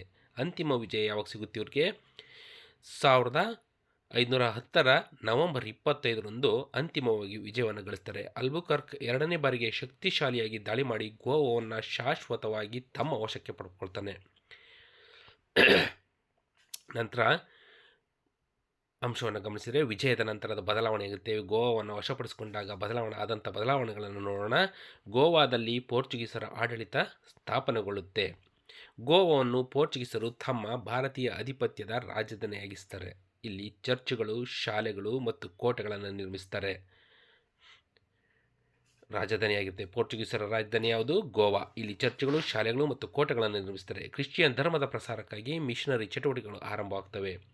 ಈ ಗೋವಾದ ಮಹತ್ವವಾದ ಅಂಶ ಏನಪ್ಪ ಅಂತಂದರೆ, ರಾಜಕೀಯ ಪೋರ್ಚುಗಲ್ ವೈಸರಾಯರ ಆಡಳಿತ ಕೇಂದ್ರವಾಗಿರುತ್ತೆ. ಧಾರ್ಮಿಕ ಕ್ರಿಶ್ಚಿಯನ್ ಧರ್ಮದ ಮಹತ್ವಪೂರ್ಣ ಕೇಂದ್ರವಾಗ್ತದೆ. ಅಂದರೆ ಪೋರ್ಚುಗಲ್ನ ರಾಜಕೀಯವಾದಂಥ ಒಂದು ಪ್ರಮುಖವಾದ ಆಡಳಿತ ಕೇಂದ್ರ ಈ ಗೋವಾ ಆಗುತ್ತದೆ. ಅದೇ ರೀತಿಯಾಗಿ ಧಾರ್ಮಿಕವಾಗಿ ಕ್ರಿಶ್ಚಿಯನ್ ಧರ್ಮದ ಪ್ರಸಾರ ಏನು ಮಾಡ್ತಿದ್ರಲ್ಲ ಭಾರತದಲ್ಲಿ, ಅದರ ಒಂದು ಮಹತ್ವಪೂರ್ಣವಾದ ಕೇಂದ್ರ ಸ್ಥಾನ ಆಗಿ ರೂಪುಗೊಳ್ಳುತ್ತೆ ಗೋವಾ. ಅದೇ ರೀತಿ ನೆಕ್ಸ್ಟ್ ನೋಡಿದ್ರೆ ವಾಣಿಜ್ಯ, ಮಸಾಲೆ, ಹತ್ತಿ, ಕುಡಿ ವಸ್ತುಗಳು ವ್ಯಾಪಾರದ ಪ್ರಮುಖ ತಾಣ ಆಗುತ್ತೆ. ಏಕೆಂದರೆ ಸಮುದ್ರ ಮಾರ್ಗ ಎಲ್ಲ ಚೆಂದ ಇರೋದ್ರಿಂದ ಅವ್ರಿಗೆ ಟ್ರಾನ್ಸ್ಪೋರ್ಟೇಷನ್ನು ತುಂಬ ವ್ಯವಸ್ಥಿತವಾಗಿ ಸಿಕ್ಕೋದ್ರಿಂದ ಈ ವಾಣಿಜ್ಯ ಮತ್ತು ವ್ಯವಹಾರಕ್ಕೆ ಸೂಕ್ತವಾಗಿರ್ತದೆ. ಆಧಿಪತ್ಯ ಈ ಒಂದು ಪಶ್ಚಿಮ ಕರಾವಳಿಯ ನೌಕಾಶಕ್ತಿ ಒಂದು ಕೊಂಡಿಯಾಗಿ ರೂಪುಗೊಳ್ಳುತ್ತೆ. ಒಟ್ಟಾರೆ ಈ ಪೋರ್ಚುಗೀಸರ ಅಧಿಕಾರದ ಅವಧಿ ನೋಡಿಬಿಟ್ರೆ ಪೋರ್ಚುಗೀಸರು 1510ರಿಂದ 1961ರವರೆಗೆ ಸುಮಾರು 451 ವರ್ಷಗಳು ಗೋವಾವನ್ನು ಆಳ್ತಾರೆ. ನೋಡಿ, ಇಂದಿನ ಒಂದು ಪ್ರಶ್ನೆ ವಿವರಣೆ ಮಾಡ್ಬೇಕಾದ್ರೆ ಹೇಳಿದ್ವಿ, ಫಸ್ಟ್ ಬಂದವರವರೇ, ಲಾಸ್ಟ್ ಹೋದವರವರೇ. 1961ರಲ್ಲಿ ನಮಗೆ ಸ್ವಾತಂತ್ರ್ಯ ಸಿಕ್ಕ ಮೇಲೂ ಕೂಡ ಅವ್ರು ಇಲ್ಲೇ ಇರ್ತಾರೆ ಪೋರ್ಚುಗೀಸರು. ಇದನ್ನು ನೆನಪಿಟ್ಕೊಳ್ರಿ. 1961ರಲ್ಲಿ ಗೋವಾವನ್ನು ಭಾರತದ ವಶಕ್ಕೆ ತಗೊಂಡಾಗ ಅವರು ಬಿಟ್ಟು ಹೋಗೋದು. ಅಂದರೆ 451 ವರ್ಷಗಳು ಆಳ್ವಿಕೆ ಮಾಡ್ತಾರೆ. ಕೊನೆಗೆ ಡಿಸೆಂಬರ್ 19, 1960ರಂದು ಭಾರತೀಯ ಸೇನೆ ಆಪರೇಷನ್ ವಿಜಯ್ ಯಾವ ಒಂದು ಗೋವಾದ ಮೇಲೆ ದಾಳಿ ಮಾಡಿದಾಗ ಭಾರತೀಯ ಸೇನೆ 1961ರಂದು ಭಾರತೀಯ ಸೇನೆ ಗೋವಾವನ್ನು ವಶಪಡಿಸ್ಕೊಳ್ಳುತ್ತಲ್ಲ, ಅದಕ್ಕೆ ಏನಂತ ಕರಿತೀವಿ, ಆಪರೇಷನ್ ವಿಜಯ್ ಮೂಲಕ ಗೋವಾವನ್ನು ವಶಪಡಿಸಿಕೊಡ್ತದೆ. ಇದರಿಂದ ಪೋರ್ಚುಗೀಸರು ಭಾರತದ ಅಧೀನದಲ್ಲಿ ಉಳಿದ ಕೊನೆಯ ಭಾಗವೂ ಕೂಡ ಭಾರತದೊಂದಿಗೆ ಸೇರ್ಪಡೆಯಾಗ್ತದೆ. ಒಟ್ಟಾರೆಯಾಗಿ ಈ ಪ್ರಶ್ನೆಯ ಸಾರಾಂಶವನ್ನು ಗಮನಿಸಿದರೆ ಪೋರ್ಚುಗೀಸರು ಗೋವಾವನ್ನು ಯಾವ ವರ್ಷದಲ್ಲಿ ಜಯಿಸಿದರು ಅಂತ ಕೇಳಿದಾಗ 1510 ಅಂತ ಹೇಳ್ಬೋದು. ಯಾರ ನೇತೃತ್ವದಲ್ಲಿ ಅಂದರೆ ಅಲ್ಫನ್ಸೋ ಡಿ ಅಲ್ಬುಕರ್ಕ್ ಅಂತ ಹೇಳ್ಬೋದು. ಮೊದಲ ಪ್ರಯತ್ನದ ವಿಫಲ ಆಗ್ತದೆ ಫೆಬ್ರವರಿ 1510ರಲ್ಲಿ, ಅಂದರೆ 1510ರಲ್ಲಿ ಫೆಬ್ರವರಿಯಲ್ಲಿ ವಿಫಲ ಆಗ್ತದೆ. ಶಾಶ್ವತ ವಿಜಯ ನವೆಂಬರ್ 25, 1510ರಲ್ಲಿ ಗೋವಾದ ಮಹತ್ವ ಒಂದು ರಾಜಕೀಯ, ಧಾರ್ಮಿಕ ಮತ್ತು ವಾಣಿಜ್ಯ ಕೇಂದ್ರವಾಗಿ ಗೋವಾವನ್ನು ವಶಪಡಿಸಿಕೊಳ್ಳುವುದರ ಮೂಲಕ ಇವೆಲ್ಲ ಮಹತ್ವ ಪಡ್ಕೊಳ್ತವೆ. ನಂತರ ಮುಂದಿನ ಪ್ರಶ್ನೆಯನ್ನು ನೋಡೋಣ. ಪ್ರಶ್ನೆ ಸಂಖ್ಯೆ 5. ಭಾರತದಲ್ಲಿ ಇಂಗ್ಲಿಷ್ ಈಸ್ಟ್ ಇಂಡಿಯಾ ಕಂಪನಿಯು ಸ್ಥಾಪನೆಯಾದ ವರ್ಷ ಯಾವುದು? 1600, 1602, 1608, 1612. ಉತ್ತರವನ್ನು ನೋಡೋಣ. 1600. ವಿವರಣೆ ನೋಡೋಣ. ಇಂಗ್ಲಿಷ್ ಈಸ್ಟ್ ಇಂಡಿಯಾ ಕಂಪನಿಯನ್ನು 1600ರಲ್ಲಿ ರಾಣಿ ಎಲಿಜಬೆತ್ ಸ್ಥಾಪಿಸ್ತಾರೆ. ಅದು ಆರ್ಥಿಕ ಮತ್ತು ವ್ಯಾಪಾರಿಕ ಉದ್ದೇಶದಿಂದ ಭಾರತಕ್ಕೆ ಬಂದು ನಂತರ ರಾಜಕೀಯ ಶಕ್ತಿಯಾಗಿ ರೂಪುಗೊಳ್ತದೆ.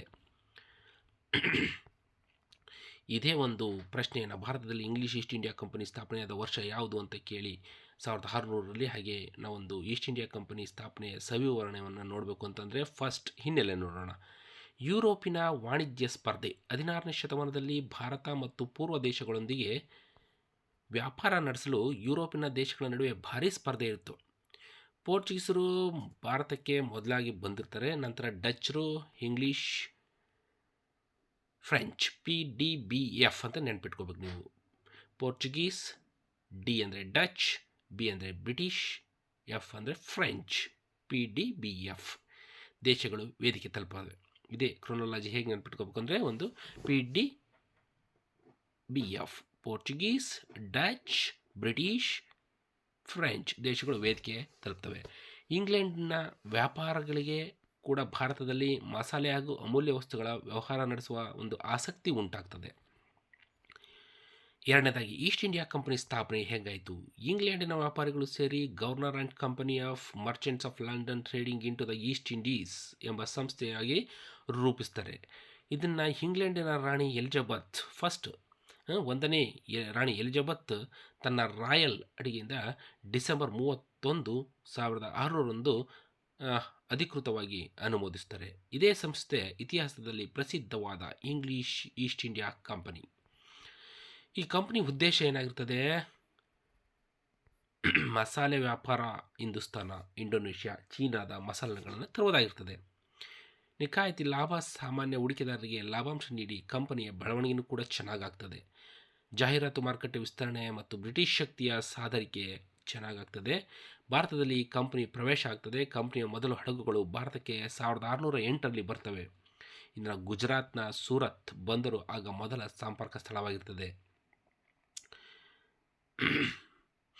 1612ರಲ್ಲಿ ಇಂಗ್ಲಿಷರು ಮೊಘಲ್ ಸಾಮ್ರಾಟ್ ಜಹಾಂಗೀರ್ನಿಂದ ವ್ಯಾಪಾರದ ಹಕ್ಕುಪತ್ರ, ಯಾರು 1612ರಲ್ಲಿ ಇಂಗ್ಲಿಷರು ಮೊಘಲ್ ಸಾಮ್ರಾಟ್ನಾದಂಥ ಜಹಾಂಗೀರ್ನಿಂದ ವ್ಯಾಪಾರದ ಹಕ್ಕುಪತ್ರ ಫರ್ಮಾನನ್ನು ಪಡ್ಕೋತಾರೆ. ಸೂರತ್ನಲ್ಲಿ ಮೊದಲ ಒಂದು ವಾಣಿಜ್ಯ ಕಾರ್ಖಾನೆ, ಫ್ಯಾಕ್ಟ್ರಿ ಅಥವಾ ಟ್ರೇಡಿಂಗ್ ಪೋಸ್ಟನ್ನು ಸ್ಥಾಪಿಸ್ತಾರೆ. ಜಹಾಂಗೀರ್ನಿಂದ ವ್ಯಾಪಾರದ ಹಕ್ಕುಪತ್ರವನ್ನು ಪಡ್ಕೊಂಡ್ಬಿಟ್ಟಂಥ ಇಂಗ್ಲೀಷ್ನವರು 1612ರಲ್ಲಿ ಮೊದಲ ಫ್ಯಾಕ್ಟ್ರಿಯನ್ನು ಸೂರತ್ನಲ್ಲಿ ಸ್ಥಾಪನೆ ಮಾಡಿಸ್ತಾರೆ.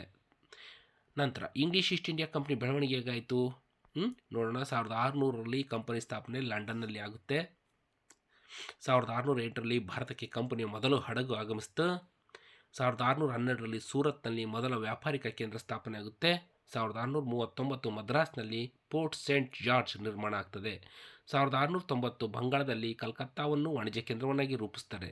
1757ರ ಪ್ಲಾಸಿಯರ ಯುದ್ಧದ ನಂತರ ಕಂಪನಿ ರಾಜಕೀಯವಾಗಿ ಶಕ್ತಿಯಾಗಿ ರೂಪುಗೊಳ್ಳುತ್ತೆ. ಕಂಪನಿಯಿಂದ ಬ್ರಿಟಿಷ್ ಆಳ್ವಿಕೆಗೆ, ಈಸ್ಟ್ ಇಂಡಿಯಾ ಕಂಪನಿ ಆಳ್ವಿಕೆಯಲ್ಲಿದ್ದಂಥ ಇದು ಒಂದು ಬ್ರಿಟಿಷ್ ಆಳ್ವಿಕೆಗೆ ಹೇಗೆ ಬಂತು ಅಂತಂದರೆ ನೋಡೋಣ. ವಾಣಿಜ್ಯ ಉದ್ದೇಶದಿಂದ ಆರಂಭವಾದ ಈ ಕಂಪನಿ ಅಲ್ಪ ಕಾಲದಲ್ಲಿ ಭಾರತದಲ್ಲಿ ರಾಜಕೀಯವಾಗಿ ಸೈನಿಕವಾಗಿ ತುಂಬ ಪ್ರಭಾವಿಯಾಗಿ ಬೆಳೀತದೆ. ಪ್ಲಾಸಿಯರ ಯುದ್ಧ 1757ರಲ್ಲಿ ನಂತರ ಇಂಗ್ಲೀಷರು ಬಂಗಾಳವನ್ನು ಕೂಡ ವಶಪಡಿಸಿಕೊಂಡು ಅಧಿಕಾರವನ್ನು ಸ್ಥಾಪಿಸಿ ಅಲ್ಲಿ ಕೂಡ ವ್ಯಾಪಾರ ಕೇಂದ್ರವನ್ನು ಸ್ಥಾಪಿಸ್ತಾರೆ.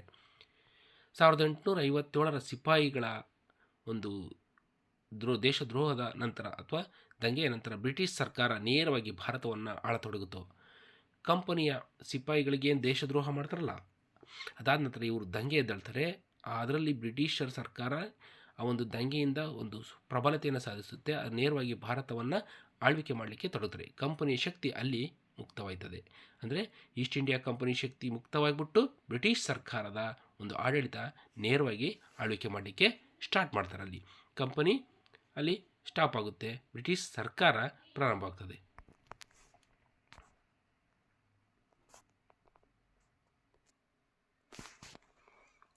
ಈ ರೀತಿಯಾಗಿ 1857 ಅಂದರೆ 1857 ಸಿಪಾಯಿ ದಂಗೆ ನಂತರ ಬ್ರಿಟಿಷ್ ಸರ್ಕಾರ ನೇರವಾಗಿ ಈಸ್ಟ್ ಇಂಡಿಯಾ ಕಂಪ್ನಿ ಕೈಯಿಂದ ತಮ್ಮ ಒಂದು ಆಳ್ವಿಕೆಯನ್ನು ಇಸ್ಕೊಂಡು ನೇರವಾಗಿ ಆಳ್ವಿಕೆಯನ್ನು ಈ ಒಂದು ಬ್ರಿಟಿಷ್ ಸರ್ಕಾರ ಚಾಲನೆ ಮಾಡುತ್ತೆ.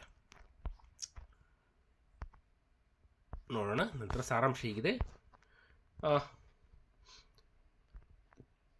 ಕಂಪನಿ ಸ್ಥಾಪನೆವಾದಂಥ ವರ್ಷ ಯಾವುದು? 1600 ಡಿಸೆಂಬರ್ 31. ಸ್ಥಾಪನೆ ಸ್ಥಳ ಇಂಗ್ಲೆಂಡ್ನ ಲಂಡನ್ನಲ್ಲಿ. ಸಂಸ್ಥಾಪಕಿ ರಾಣಿ ಎಲಿಜಬೆತ್ I. ಭಾರತ ಪ್ರವೇಶ ಆಗಿದ್ದು ಕಂಪನಿ ಭಾರತ ಪ್ರವೇಶ ಆಗಿದ್ದು 1608 ಸೂರತ್ತಲ್ಲಿ. ಆ ಕಂಪನಿ ಬಂದ್ಬಿಟ್ಟಲ್ಲಿ ಮೊದಲ ವ್ಯಾಪಾರ ಕೇಂದ್ರವನ್ನು ಸೂರತ್ನಲ್ಲಿ ಫ್ಯಾಕ್ಟ್ರಿಯನ್ನು ಸ್ಥಾಪನೆ ಮಾಡ್ತಾರೆ. ಮೊದಲ ವ್ಯಾಪಾರ ಕೇಂದ್ರ 1612 ಸೂರತ್. ಉದ್ದೇಶ ಮಸಾಲೆ ವ್ಯಾಪಾರ, ಲಾಭ ಗಳಿಕೆ. ಪರಿಣಾಮ ಇಂಗ್ಲಿಷ್ ಶಕ್ತಿ ಆರಂಭ ಆಯಿತು, ಬ್ರಿಟಿಷ್ ಆಳ್ವಿಕೆಗೆ ಬುನಾದಿ ಬಿತ್ತು. ಪ್ರಶ್ನೆ ಸಂಖ್ಯೆ 6 ನೋಡೋಣ. ಭಾರತದಲ್ಲಿ ಇಂಗ್ಲಿಷ್ ಮೊದಲ ವಾಣಿಜ್ಯ ಕೇಂದ್ರವನ್ನು ಸ್ಥಾಪಿಸಿದ ಸ್ಥಳ ಯಾವುದು? ಬಾಂಬೆ, ಸೂರತ್, ಮದ್ರಾಸ್, ಕಾಲಿಕೋಟೆ ಅಥವಾ ಕಾಲಿಕಟ್. ಯಾವುದು? ಸ್ವಲ್ಪ ನಿಮಗೆ ಹಿಂದಿನ ಪ್ರಶ್ನೆಯನ್ನು ಗಮನಿಸಿದ್ರೆ ಗೊತ್ತಾಗುತ್ತಿಲ್ಲಿ. ಉತ್ತರ ಸೂರತ್. 1612ರಲ್ಲಿ ಇಂಗ್ಲಿಷರು ಸೂರತ್ನಲ್ಲಿ, ಗುಜರಾತ್ನ ಸೂರತ್ನಲ್ಲಿ ಮೊದಲ ವಾಣಿಜ್ಯ ಕೇಂದ್ರವನ್ನು ಸ್ಥಾಪಿಸಿದರು. ಅದು ಅವರಿಗೆ ಭಾರತೀಯ ಉಪಖಂಡದಲ್ಲಿ ವ್ಯಾಪಾರದ ಪ್ರಾರಂಭವನ್ನು ಸೂಚಿಸಿತು. ಪ್ರಶ್ನೆ: ಭಾರತದಲ್ಲಿ ಇಂಗ್ಲಿಷ್ ಮೊದಲ ವಾಣಿಜ್ಯ ಕೇಂದ್ರವನ್ನು ಸ್ಥಾಪಿಸಿದ ಸ್ಥಳ ಯಾವುದು ಅಂತ ಕೇಳ್ತಾರೆ. ಅದನ್ನು ವಿವರಣಾತ್ಮಕವಾಗಿ ಹೇಳಬೇಕು ಅಂದರೆ ಸೂರತ್ ಅಂತ ಹೇಳ್ಬೋದು. ಒಂದು ಸ್ವಲ್ಪ ವಿವರಣಾತ್ಮಕವಾಗಿ ಬರೀ ನೋಡೋಣ, ತಿಳ್ಕೊಳ್ಳೋಣ. ಇಂಗ್ಲಿಷರು ಭಾರತದಲ್ಲಿ ಮೊದಲ ವಾಣಿಜ್ಯ ಕೇಂದ್ರವನ್ನು ಎಲ್ಲಿ ಸ್ಥಾಪಿಸಿದರು? ಹಿನ್ನೆಲೆ ನೋಡೋಣ. ಈಸ್ಟ್ ಇಂಡಿಯಾ ಕಂಪನಿ ಸ್ಥಾಪನೆ. ಇಂಗ್ಲಿಷ್ ಈಸ್ಟ್ ಇಂಡಿಯಾ ಕಂಪನಿ 1600ರ ಡಿಸೆಂಬರ್ 31ರಂದು ರಾಣಿ ಎಲಿಜಬೆತ್ I ಅವರ ರಾಯಲ್ ಚಾರ್ಟರ್ ಮೂಲಕ ಸ್ಥಾಪನೆ ಆಯ್ತದೆ. ಕಂಪನಿಯ ಉದ್ದೇಶ ಭಾರತ ಹಾಗೂ ಏಷ್ಯಾ ದೇಶಗಳೊಂದಿಗೆ ಮಸಾಲೆ ಹಾಗೂ ವೈಭವದ ವಸ್ತುಗಳ ವ್ಯಾಪಾರ ಮಾಡುವುದಾಗಿರ್ತದೆ. ಇಂಗ್ಲಿಷರು ಭಾರತಕ್ಕೆ ಬಂದ ಪ್ರಾರಂಭ. ಇಂಗ್ಲಿಷರ ಮೊದಲ ಹಡಗು 1608ರಲ್ಲಿ ಭಾರತದ ಕರಾವಳಿಗೆ ತಲುಪ್ತದೆ. ನಾಯಕ ಯಾರು? ಕ್ಯಾಪ್ಟನ್ ಹೆಕ್ಲೋಯೆಟ್ ಮತ್ತು ಕ್ಯಾಪ್ಟನ್ ಹೊಕಿನ್ಸ್. ಮೊಘಲ್ ದೊರೆ ಜಹಾಂಗೀರ್ನ ದರ್ಬಾರಿಗೆ ಇಂಗ್ಲಿಷರು ನೇರವಾಗಿ ಸಂಪರ್ಕವನ್ನು ಬೆಳೆಸಲು ಯತ್ನಿಸ್ತಾರೆ. ಸೂರತ್ ಇಂಗ್ಲಿಷರ ಮೊದಲ ವಾಣಿಜ್ಯ ಕೇಂದ್ರ ಆಗ್ತದೆ. ಗೋವಾ ಪೋರ್ಚುಗೀಸರದು, ಸೂರತ್ ಇಂಗ್ಲಿಷ್ನವ್ರದ್ದು. ಸೂರತ್ ಇದು ಮೊಘಲ್ ಸಾಮ್ರಾಜ್ಯದ ಪ್ರಮುಖ ಬಂದರು ನಗರವಾಗಿತ್ತು. ವರ್ಷ 1612. ನಾಯಕ ಸರ್ ಥಾಮಸ್ ರೋ, ಇಂಗ್ಲೆಂಡಿನ ರಾಯಭಾರಿ. ಇವನು ಜಹಾಂಗೀರ್ನಿಂದ ಫರ್ಮಾನ್ ಅಂದರೆ ಅಥೆಂಟಿಕ್ ಆಗಿ ಒಂದು ವ್ಯವಹಾರಕ್ಕಾಗಿ ಹಕ್ಕನ್ನು ಪಡ್ಕೊತಾನೆ. ಅಧಿಕೃತ ವ್ಯವಹಾರ ಅನುಮತಿ ಪತ್ರವನ್ನು ಪಡ್ಕೊಳ್ತಾನೆ. ಪಡೆದ್ಬಿಟ್ಟು ಸೂರತ್ನಲ್ಲಿ ಇಂಗ್ಲಿಷ್ನ ಮೊದಲ ಫ್ಯಾಕ್ಟ್ರಿ ವಾಣಿಜ್ಯ ಕೇಂದ್ರವನ್ನು ಸ್ಥಾಪಿಸಲ್ಪಡ್ತದೆ. ಈ ಸೂರತ್ನ ಮಹತ್ವವನ್ನು ನೋಡೋಣ. ಭೌಗೋಳಿಕ ಸ್ಥಾನ ಅರೇಬಿಯಾ ಮತ್ತು ಯುರೋಪ್ ನಡುವಿನ ಸಮುದ್ರ ಮಾರ್ಗದ ಪ್ರಮುಖವಾದಂಥ ಒಂದು ನೌಕಾ ಬಂದರು. ರಾಜಕೀಯವಾಗಿ ಮಹತ್ವ ಮೊಘಲ್ ಸಾಮ್ರಾಜ್ಯದ ವ್ಯಾಪಾರದ ಪ್ರಮುಖ ನಗರ. ವ್ಯಾಪಾರ ಏನಪ್ಪ ಅಂದರೆ ಕಬ್ಬು, ಹತ್ತಿ, ಐವರಿ, ಮಸಾಲೆ, ನಗದು, ಹಡಗುಗಳು. ಇಂಗ್ಲಿಷರ ಸೂರತ್ ಗೆಲುವು ನೌಕಾಯುದ್ಧ. 1612ರಲ್ಲಿ ಇಂಗ್ಲಿಷರು ಸೂರತ್ ಬಳಿ ಪೋರ್ಚುಗೀಸ್ ಹಡಗುಗಳನ್ನು ಸೋಲಿಸ್ತಾರೆ. ಇದರಿಂದ ಮೊಘಲ್ ಸಾಮ್ರಾಜ್ಯ ಇಂಗ್ಲಿಷರನ್ನು ನಂಬಿಕೊಂಡಿದ್ದು ವ್ಯಾಪಾರಿಗಳೆಂದು ಪರಿಗಣಿಸುತ್ತದೆ. ಬಳಿಕ ಅವರಿಗೆ ಸೂರತ್ನಲ್ಲಿ ಕಾಂಪೌಂಡ್ ಅಂಗಡಿಗಳು ಮತ್ತು ಒಡಂಬಡಿತ ವ್ಯಾಪಾರ ಹಕ್ಕುಗಳು ದೊರೆಯುತ್ತದೆ. ಇಂಗ್ಲಿಷರ ಇತರ ವಾಣಿಜ್ಯ ಕೇಂದ್ರಗಳು ಯಾವಪ್ಪ ಅಂದರೆ ಸೂರತ್ ನಂತರ ಸ್ಥಳ ಮಾಹಿತಿಯನ್ನು ಗಮನಿಸಿದರೆ ಮದ್ರಾಸ್, ಚೆನ್ನೈನ ಮದ್ರಾಸ್ ಈಗಿನ 1639 ಪೋರ್ಟ್ ಸೇಂಟ್ ಜಾರ್ಜ್ ಸ್ಥಾಪನೆ ಮಾಡ್ತಾರೆ. ಬಾಂಬೆ, ಮುಂಬೈ 1668 ಪೋರ್ಚುಗೀಸರಿಂದ ಬ್ರಿಟಿಷರಿಗೆ ವರ್ಗಾವಣೆಗೊಳ್ಳುತ್ತದೆ. ಕಲ್ಕತ್ತಾ ಅಥವಾ ಕೋಲ್ಕತ್ತಾ 1690 ಪೋರ್ಟ್ ವಿಲಿಯಂ ನಿರ್ಮಾಣ, ಬಂಗಾಳದ ವ್ಯಾಪಾರದ ಪ್ರಮುಖ ಕೇಂದ್ರ. ಸೂರತ್ನ ಬಳಕೆ ಕಡಿಮೆಯಾಗುವ ಕಾರಣ 17ನೇ ಶತಮಾನದ ಕೊನೆಯ ಭಾಗದಲ್ಲಿ ಮದ್ರಾಸ್, ಬಾಂಬೆ, ಕಲ್ಕತ್ತಾ ಮುಂತಾದ ವಾಣಿಜ್ಯ ಕೇಂದ್ರಗಳು ಹೆಚ್ಚಾಗಿ ಬೆಳೆಯತೊಡಗುತ್ತವೆ. ಸಮುದ್ರ ಮಾರ್ಗ ಮತ್ತು ಭದ್ರತೆ ದೃಷ್ಟಿಯಿಂದ ಸೂರತ್ ಹಿಂದೆ ಬೀಳ್ತದೆ. ಒಟ್ಟಾರೆ ಗಮನಿಸಿದರೆ ಇಂಗ್ಲಿಷರು ಭಾರತದಲ್ಲಿ ಮೊದಲ ವಾಣಿಜ್ಯ ಕೇಂದ್ರವನ್ನು ಸ್ಥಾಪಿಸಿದ ಸ್ಥಳ ಸೂರತ್ 1612ರಲ್ಲಿ. ಯಾವ ದೊರೆಯ ಅನುಮತಿಯಲ್ಲಿ? ಮೊಘಲ್ ಚಕ್ರವರ್ತಿ ಜಹಾಂಗೀರ್ನ ಅನುಮತಿಯ ಪತ್ರದ ಮೂಲಕ. ಯಾವ ವ್ಯಕ್ತಿ ಅನುಮತಿ ಪಡ್ತಾರೆ? Sir Thomas rho. ಸ್ಥಳದ ಮಹತ್ವ: ಮೊಘಲ್ ಸಾಮ್ರಾಜ್ಯದ ಪ್ರಮುಖ ಬಂದರು ನಗರ. ಇದೇ ರೀತಿಯಾಗಿ ನಾವು ಪ್ರಶ್ನೆ ಸಂಖ್ಯೆ 7 ಗಮನಿಸೋಣ. ಡಚ್ ರವರು ಭಾರತದಲ್ಲಿ ಮೊದಲ ವ್ಯವಹಾರ ಕೇಂದ್ರವನ್ನು ಎಲ್ಲಿ ಸ್ಥಾಪಿಸಿದರು? ಡಚ್ನವರು ಆಪ್ಷನ್ ಪುಲಿಕಾಟ್, ನಾಗಪಟ್ಟಣಂ, ಬಂಗಾಳ, ಸೂರತ್. ಉತ್ತರ ಪುಲಿಕಾಟ್. ವಿವರಣೆ ನೋಡೋಣ. ಡಚ್ ಅಥವಾ ನೆದರ್ಲ್ಯಾಂಡ್ನವರು 1605ರಲ್ಲಿ ಪುಲಿಕಾಟ್ನಲ್ಲಿ ತಮ್ಮ ಮೊದಲ ವ್ಯಾಪಾರಿಕ ಕೇಂದ್ರವನ್ನು ಸ್ಥಾಪಿಸಿದರು. ಡಚ್ರವರು ಭಾರತದಲ್ಲಿ ಮೊದಲ ವ್ಯಾಪಾರ ಕೇಂದ್ರವನ್ನು ಎಲ್ಲಿ ಸ್ಥಾಪಿಸ್ತಾರೆ ಅಂತ ಮತ್ತೆ ಕೇಳಿದ್ರೆ ನೋಡೋಣ. ವಿವರಣಾತ್ಮಕವಾಗಿ ನೋಡೋಣ. ಪುಲಿಕಾಟ್ ಇಂದಿನ ತಮಿಳುನಾಡು ರಾಜ್ಯದಲ್ಲಿ. ಡಚ್ರವರು ಭಾರತದಲ್ಲಿ ಪುಲಿಕಾಟ್ನಲ್ಲಿ ವಾಣಿಜ್ಯ ಕೇಂದ್ರ ಸ್ಥಾಪಿಸಿದ ಕುರಿತು ವಿವರವನ್ನು ನೋಡೋಣ. ಡಚ್ ಜನರ ಹಿನ್ನೆಲೆ ಅಂದರೆ ಡಚ್ ಅಂದರೆ ನೆದರ್ಲ್ಯಾಂಡ್ ದೇಶದವರು. ಅವರು ಪೋರ್ಚುಗೀಸರ ಜೊತೆಗೆ ವ್ಯಾಪಾರದಲ್ಲಿ ಸ್ಪರ್ಧೆ ಮಾಡಲು ಭಾರತಕ್ಕೆ ಬರ್ತಾರೆ. ಡಚ್ ಈಸ್ಟ್ ಇಂಡಿಯಾ ಕಂಪನಿ ವ್ಯಕ್ತಿಪರವಾಗಿ VOC ಎಂದು ಕರೆಯಲ್ಪಡ್ತದೆ. ಸ್ಥಾಪನೆಯಾಗಿದ್ದು 1602ರಲ್ಲಿ ನೆದರ್ಲ್ಯಾಂಡ್ನಲ್ಲಿ. ಭಾರತ ಪ್ರವೇಶ ಮತ್ತು ಮೊದಲ ಕೇಂದ್ರ. ಡಚ್ರವರು 1605ರಲ್ಲಿ ಭಾರತೀಯ ಕರಾವಳಿಗೆ ತಲುಪ್ತಾರೆ. ಅವರು ತಮ್ಮ ಮೊದಲ ವಾಣಿಜ್ಯ ಕೇಂದ್ರವನ್ನು ಪುಲಿಕಾಟ್ನಲ್ಲಿ ಸ್ಥಾಪನೆ ಮಾಡ್ತಾರೆ. ಪುಲಿಕಾಟ್ ಇಂದಿನ ತಮಿಳುನಾಡು ರಾಜ್ಯದಲ್ಲಿ, ಚೆನ್ನೈಗೆ ಉತ್ತರ ಭಾಗದಲ್ಲಿ ಅರಬ್ಬಿ ಸಮುದ್ರದ ತೀರದಲ್ಲಿದೆ. ಈ ಪುಲಿಕಾಟ್ನ ಮಹತ್ವ ಅಂದರೆ ನೋಡೋಣ. ಭೌಗೋಳಿಕತೆ, ಮಸಾಲೆ ಮತ್ತು ಹತ್ತಿ ವ್ಯಾಪಾರದ ಸಮೃದ್ಧ ಪ್ರದೇಶ. ರಾಜಕೀಯ ಸ್ಥಳೀಯ ರಾಜರಿಂದ ವ್ಯವಹಾರಕ್ಕೆ ಅನುಮತಿ ಪಡ್ಕೊತಾರೆ. ನೌಕಾಶಕ್ತಿ ಸಮುದ್ರ ಮಾರ್ಗದಲ್ಲಿ ಪೋರ್ಚುಗೀಸ್ ಮತ್ತು ಇಂಗ್ಲಿಷರ ವಿರುದ್ಧ ತೀವ್ರ ಸ್ಪರ್ಧೆ ಮಾಡುತ್ತಾರೆ. ಪುಲಿಕಾಟ್ನಲ್ಲಿ ಡಚ್ ಕಟ್ಟಡಗಳು ಮತ್ತು ಬಲವರ್ಧನೆ. ಈ ಫೋರ್ಟ್ ಗೆಲ್ರಿಯಾ ಎಂಬ ಕೋಟೆಯನ್ನು ಪುಲಿಕಾಟ್ನಲ್ಲಿ ನಿರ್ಮಿಸ್ತಾರೆ. ಇದು ಡಚ್ ರವರ ಆಳ್ವಿಕೆಯ ಮೊದಲ ಶಾಶ್ವತ ಕಟ್ಟಡವಾಗಿತ್ತು. ಇಲ್ಲಿ ವಾಣಿಜ್ಯ ಕೇಂದ್ರ, ವಸತಿ ಗೃಹಗಳು, ಗೋದಾಮುಗಳು ಮತ್ತು ಕಚೇರಿಗಳು ಇದ್ದವು. ಡಚ್ ರವರ ಭಾರತದಲ್ಲಿನ ಇತರ ಪ್ರಮುಖ ಕೇಂದ್ರಗಳು ಯಾವಪ್ಪ ಅಂತಂದರೆ ಪುಲಿಕಾಟ್ ತಮಿಳುನಾಡು ಮೊದಲ ವ್ಯವಹಾರ ಕೇಂದ್ರ, ನಾಗಪಟ್ಟಣಂನ ತಮಿಳುನಾಡು ಇದು ಕೂಡ ದಕ್ಷಿಣ ಭಾರತದ ಪ್ರಮುಖ ವಾಣಿಜ್ಯ ತಾಣವಾಗಿರುತ್ತೆ. ಪಶ್ಚಿಮ ಬಂಗಾಳ ಕಾಸಿಂ ಬಜಾರ್ ಮುಂತಾದ ಸ್ಥಳಗಳಲ್ಲಿ ವ್ಯಾಪಾರ. ಕೇರಳದ ಮಲಬಾರ್ ಕರಾವಳಿ ಮಸಾಲೆ ವ್ಯಾಪಾರದ ಪ್ರಮುಖ ತಾಣ ಆಗ್ತದೆ. ಡಚ್ ರವರ ವ್ಯವಹಾರವನ್ನು ಮಾದರಿಯಾಗಿ ನೋಡಿಕೊಂಡ್ರೆ ವ್ಯಾಪಾರದ ವಸ್ತುಗಳ ವಿವರ: ಮಸಾಲೆ, ಸಾವಟು, ಮೆಣಸು, ಶುಂಠಿ ಇತ್ಯಾದಿ. ಹತ್ತಿ, ದಕ್ಷಿಣ ಭಾರತದ ಹತ್ತಿ. ನೂಕು, ನಾಣ್ಯ, ಚಿನ್ನ, ಬೆಳ್ಳಿ ವ್ಯವಹಾರ. ಈ ಥರ ವಸ್ತುಗಳ ನೌಕೆ ಪರಿಕರಗಳು, ಐವರಿ ಮತ್ತು ಲೋಹಗಳನ್ನು ವ್ಯಾಪಾರ ಮಾಡ್ತಾರೆ. ಡಚ್ರು ಭಾರತದಲ್ಲಿ ಹೇಗೆಲ್ಲ ಕುಸಿತ ಆದರೂ ಡಚ್ ರವರು ಪೋರ್ಚುಗೀಸ್, ಇಂಗ್ಲಿಷ್ ಮತ್ತು ಫ್ರೆಂಚರ ಜೊತೆ ವ್ಯಾಪಾರದಲ್ಲಿ ತೀವ್ರವಾದ ಸ್ಪರ್ಧೆಯನ್ನು ಎದುರಿಸ್ತಾರೆ. 1741ರಲ್ಲಿ ಕೊಲಾಚಲ್ ಯುದ್ಧದಲ್ಲಿ ಡಚ್ರು ಮಾರ್ತಾಂಡವರ್ಮನ್ ಎಂಬ ಟ್ರಾವಂಕೋರ್ ರಾಜನ ವಿರುದ್ಧ ಸೋಲನ್ನು ಅನುಭವಿಸ್ತಾರೆ. ಯಾರಿಂದ? ಮಾರ್ತಾಂಡವರ್ಮನ್ ಎಂಬ ಟ್ರಾವಂಕೋರ್ ರಾಜನ ವಿರುದ್ಧ 1741ರಲ್ಲಿ ಕೊಲಾಚಲ್ ಯುದ್ಧದಲ್ಲಿ ಸೋಲು ಅನುಭವಿಸ್ತಾರೆ. ಇದರಿಂದ ಡಚ್ ಶಕ್ತಿ ಕುಸಿತ ಆರಂಭವಾಗ್ತದೆ. ಒಟ್ಟಾರೆಯಾಗಿ ಸಾರಾಂಶವನ್ನು ಗಮನಿಸಿದರೆ ಡಚ್ ರವರು ಭಾರತದಲ್ಲಿ ಮೊದಲ ವ್ಯವಹಾರ ಕೇಂದ್ರವನ್ನು ಎಲ್ಲಿ ಸ್ಥಾಪಿಸಿದರು ಅಂದರೆ 1605ರಲ್ಲಿ ಪುಲಿಕಾಟ್. ಯಾವ ಸಂಸ್ಥೆ ಮೂಲಕ? ಡಚ್ ಈಸ್ಟ್ ಇಂಡಿಯಾ ಕಂಪನಿ ಅಥವಾ VOC. ಮೊದಲ ಕಟ್ಟಡ ಫೋರ್ಟ್ ಗೆಲ್ರಿಯಾ. ಇತರ ಪ್ರದೇಶಗಳು ಯಾವಪ್ಪ? ನಾಗಪಟ್ಟಣಂ, ಬಂಗಾಳ, ಮಲಬಾರ್. ಪ್ರಶ್ನೆ ಸಂಖ್ಯೆ 8. ಫ್ರೆಂಚ್ ಜನರು ಯಾವ ಸ್ಥಳದಲ್ಲಿ ಭಾರತದಲ್ಲಿಯೇ ತಮ್ಮ ಮುಖ್ಯ ಆಳ್ವಿಕೆ ಕೇಂದ್ರವನ್ನು ಸ್ಥಾಪಿಸಿದರು? ಸ್ವಲ್ಪ ಫಾಸ್ಟಾಗಿ ನೋಡೋಣ. ಒಂದು 10 ಪ್ರಶ್ನೆಗಳನ್ನು ಮುಗಿಸೋಣ. ಮಚಿಲಿಪಟ್ನಂ, ಪಾಂಡಿಚೇರಿ, ಚಂದನ್ನಗರ್, ಮೈಸೂರು. ಉತ್ತರ ಪಾಂಡಿಚೇರಿ. ಅದು ಪುಂಡಿಚೇರಿ ಆಗಿದೆ, ದಯವಿಟ್ಟು ಕ್ಷಮಿಸಿ. ಪಾಂಡಿಚೇರಿ. ಫ್ರೆಂಚ್ ಜನರು ಪಾಂಡಿಚೇರಿಯನ್ನು ತಮ್ಮ ಪ್ರಮುಖ ವಾಣಿಜ್ಯ ಮತ್ತು ಆಡಳಿತಾತ್ಮಕ ಕೇಂದ್ರವನ್ನಾಗಿ ರೂಪಿಸ್ಕೊಳ್ತಾರೆ. ಈ ಪಾಂಡಿಚೇರಿ ಫ್ರೆಂಚ್ ಆಳ್ವಿಕೆ ಕೇಂದ್ರ ಒಂದು ಕುರಿತುಬಿಟ್ಟು ಸವಿವರವಾದ ವಿವರಣೆ ತಿಳಿಯೋಣ. ಫ್ರೆಂಚ್ ಜನರ ಭಾರತ ಪ್ರವೇಶ ಹಿನ್ನೆಲೆ ಫ್ರೆಂಚರು ಭಾರತಕ್ಕೆ ಬಂದ ಯುರೋಪಿಯನ್ ರಾಷ್ಟ್ರಗಳಲ್ಲಿ ಕೊನೆಯದಾಗಿದ್ದರು. ಅವರು ಭಾರತಕ್ಕೆ ಬಂದಂಥ ಯುರೋಪಿಯನ್ ರಾಷ್ಟ್ರಗಳಲ್ಲಿ ಕೊನೆಯರು ಫ್ರೆಂಚರು. ಆದರೆ ಭಾರತವನ್ನು ಬಿಟ್ಟೋಗಿದ್ದಲ್ಲ, ಕೊನೆಯಲ್ಲಿ ಬಂದವರು ಅವರು ವ್ಯಾಪಾರದ ಜೊತೆಗೆ ರಾಜಕೀಯ ಪ್ರಭಾವ ಸಾಧಿಸಲು ಪ್ರಯತ್ನರೇ.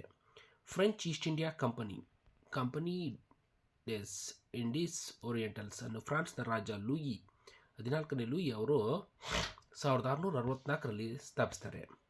ಫ್ರೆಂಚರ ಪ್ರಮುಖ ಆಳ್ವಿಕೆ ಮತ್ತು ವ್ಯಾಪಾರದ ಕೇಂದ್ರ ಯಾವುದಪ್ಪ ಅಂದರೆ ಪಾಂಡಿಚೇರಿಯಾಗಿರ್ತದೆ. ಈ ಪಾಂಡಿಚೇರಿ ಇಂದಿನ ಪುದುಚೇರಿ ಕೇಂದ್ರಾಡಳಿತ ಪ್ರದೇಶ ಸ್ಥಾಪನೆಯಾದಂಥ ವರ್ಷ 1674. ಫ್ರೆಂಚರ ನಾಯಕ ಫ್ರಾನ್ಸಿಸ್ಕ್ ಮಾರ್ಟಿನ್ ಪಾಂಡಿಚೇರಿಯ ಮೊದಲ ಫ್ರೆಂಚ್ ಗವರ್ನರ್. ಪಾಂಡಿಚೇರಿ ಫ್ರಾಂಚೆರಿಯ ಇತಿಹಾಸ ನೋಡಿದ್ರೆ 1673 ಫ್ರೆಂಚ್ನವರು ಗಿಂಜಿಯ ನಾಯಕರಿಂದ ಅಂದರೆ ಬಿಜಾಪುರ್ ಸುಲ್ತಾನ್ಸ್ ಫ್ಯೂಡೇಟರಿಸ್ ಪಾಂಡಿಚೇರಿ ಪ್ರದೇಶವನ್ನು ಈಜಾವರೆಗೆ ಪಡ್ತಾರೆ. 1674 ಫ್ರಾನ್ಸುವಾ ಮಾರ್ಟಿನ್ ಈ ಪ್ರದೇಶವನ್ನು ಅಭಿವೃದ್ಧಿಪಡಿಸಿ ವಾಣಿಜ್ಯ ಕೇಂದ್ರ ಹಾಗೂ ಫ್ರೆಂಚ್ ಆಡಳಿತದ ಕೇಂದ್ರವನ್ನಾಗಿ ಬದಲಾಯಿಸ್ತಾರೆ. ಪಾಂಡಿಚೇರಿಯಲ್ಲಿ ಕಟ್ಟಡಗಳು, ಕೋಟೆ, ಚರ್ಚ್ಗಳು, ಮಾರುಕಟ್ಟೆಗಳನ್ನು ನಿರ್ಮಿಸಲ್ಪಡ್ತವೆ. ಪಾಂಡಿಚೇರಿ ಫ್ರೆಂಚರ ರಾಜಕೀಯ ಹಾಗೂ ಸಾಂಸ್ಕೃತಿಕ ಪ್ರಭಾವ. ಪಾಂಡಿಚೇರಿಯಲ್ಲಿ ಫ್ರೆಂಚ್ ಸಂಸ್ಕೃತಿ, ಭಾಷೆ ಮತ್ತು ಶೈಲಿಯ ಪ್ರಭಾವ ಬಹಳ ಇರ್ತದೆ. ಇವತ್ತಿಗೂ ಅಲ್ಲಿನ ಕಟ್ಟಡ ಶೈಲಿ, ಬೀದಿ ನಾಮಗಳು, ಭಾಷೆಯ ಪ್ರಭಾವದಲ್ಲಿ ಫ್ರೆಂಚ್ ಛಾಯೆ ಎದ್ದು ಕಾಣುತ್ತದೆ. ಫ್ರೆಂಚರ ಇತರ ಭಾರತೀಯ ವಾಣಿಜ್ಯ ಹಾಗೂ ಆಳ್ವಿಕೆ ಕೇಂದ್ರಗಳು ಯಾವಪ್ಪ ಅಂತಂದರೆ ಚಂದನ್ ನಗರ್ ಪಶ್ಚಿಮ ಬಂಗಾಳದ ಪಾಂಡಿಚೇರಿಗೆ ಪೂರಕವಾಗಿ ಉತ್ಥಾನವಾದ ಉತ್ತರ ಭಾರತದ ಕೇಂದ್ರ.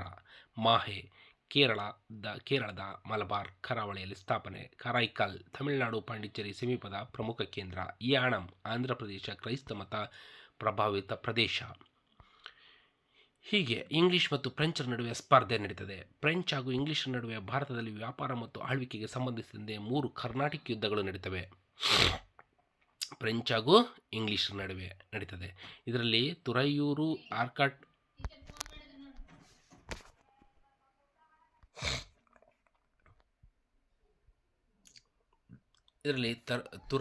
ಆರ್ಕಾಟ್ ಮತ್ತು ಪ್ಲಾಸಿಯರ ಯುದ್ಧಗಳು ಪ್ರಮುಖವಾದಂಥವು. 1761ರಲ್ಲಿ ಇಂಗ್ಲಿಷರು ಪಾಂಡಿಚೇರಿಯನ್ನು ವಶಪಡಿಸಿಕೊಳ್ತಾರೆ. ಅದರ ನಂತರ ಮತ್ತೆ ಫ್ರೆಂಚರಿಗೆ ಹಿಂದಿರುಗಿಸ್ತಾರೆ. 1761ರಲ್ಲಿ ಇಂಗ್ಲಿಷರು ಪಾಂಡಿಚೇರಿನ ತಮ್ಮ ವಶಕ್ಕೆ ಪಡ್ಕೊಳ್ತಾರೆ. ಅದರ ನಂತರ ಮತ್ತೆ ಫ್ರೆಂಚರಿಗೆ ವಾಪಸ್ ಕೊಡ್ತಾರೆ ಅದನ್ನು. ಅಂತಿಮವಾಗಿ 1954ರಲ್ಲಿ ಪಾಂಡಿಚೇರಿ ಭಾರತಕ್ಕೆ ಸೇರುತ್ತೆ. ಫ್ರೆಂಚರ ಮುಖ್ಯ ಆಳ್ವಿಕೆ ಸ್ಥಳ ಪಾಂಡಿಚೇರಿ. ಸ್ಥಾಪಿಸಿದವರು Francois Martin. French company, French East India company 1664. ಇತರ ಕೇಂದ್ರಗಳು ಚಂದನ್ ನಗರ್, ಮಾಹೆ, ಕರೈಕಲ್, ಯಾಣಂ. ಪಾಂಡಿಚೇರಿ ಅಂತಿಮ ಭಾರತದೊಳಗೆ ಸೇರ್ಪಡೆಯಾಗಿದ್ದು 1954ರಲ್ಲಿ. ಪಾಂಡಿಚೇರಿ ಇಂದಿಗೂ ತನ್ನ ಫ್ರೆಂಚ್ ಶೈಲಿ, ಸಂಸ್ಕೃತಿಯುಳ್ಳ ಬೀದಿಗಳು, ಪಾಳ್ಯ ಕಟ್ಟಡಗಳು ಮತ್ತು ಫ್ರೆಂಚ್ ಭಾಷೆಯ ಬಳಕೆಯಿಂದ ವಿಶಿಷ್ಟತೆಯನ್ನು ಕಾಯ್ದುಕೊಂಡಿದೆ. ಇವತ್ತಿನಗೂ ಹೋದರೂ ನಾವು ಪಾಂಡಿಚೇರಿಗೆ ಹೋದ್ರೆ ಒಂಥರ ಫ್ರೆಂಚ್ ದೇಶಕ್ಕೆ ಹೋದಂಗೆ ಅನಿಸುತ್ತೆ. ಅಲ್ಲಿನ ಬೀದಿಗಳಾಗಲಿ, ಕಟ್ಟಡಗಳಾಗಲಿ ಮತ್ತು ಭಾಷೆ ಒಂದು ಫ್ರೆಂಚ್ ಭಾಷೆ ಕೂಡ ಕಾಯ್ದುಕೊಂಡಿದೆ. ನಂತರ 9ನೇ ಪ್ರಶ್ನೆ ನೋಡೋಣ. ಇಂಗ್ಲಿಷ್ ಮತ್ತು ಫ್ರೆಂಚ್ ನಡುವಿನ ಪ್ರಮುಖ ಯುದ್ಧಗಳು ಯಾವುವು? ಆಂಗ್ಲ ಮರಾಠ ಯುದ್ಧಗಳು, ಕರ್ನಾಟಿಕ್ ಯುದ್ಧಗಳು, ಮೈಸೂರು ಯುದ್ಧಗಳು, ಪಾಲಿಗಾರ್ ಯುದ್ಧಗಳು. ಇಂಗ್ಲೀಷು ಮತ್ತು ಫ್ರೆಂಚರ ನಡುವೆ ನಡೆದಂಥ ಪ್ರಮುಖ ಯುದ್ಧಗಳು ಯಾವುವು ಅಂದರೆ ನೀವು ಇಂದಿನ ಒಂದು ಪ್ರಶ್ನೆಯಲ್ಲಿ ನೋಡಿದ್ವಿ ನಾವು. ಉತ್ತರ ಯಾವುದು? ಕರ್ನಾಟಿಕ್ ಯುದ್ಧಗಳು. 1746ರಿಂದ 1763ರವರೆಗೆ 3 ಕರ್ನಾಟಿಕ್ ಯುದ್ಧಗಳು ನಡೀತವೆ. ಇವುಗಳಲ್ಲಿ ಇಂಗ್ಲಿಷ್ ಫ್ರೆಂಚರನ್ನು ಸೋಲಿಸಿ ಭಾರತದಲ್ಲಿ ತಮ್ಮ ಶಕ್ತಿಯನ್ನು ಬೆಳೆಸ್ತಾರೆ. ಈ ಕರ್ನಾಟಿಕ್ ಯುದ್ಧ ಏನಿದೆಯಲ್ಲ ಅದನ್ನು ವಿವರಣೆ ತಿಳ್ಕೊಳ್ಳೋಣ.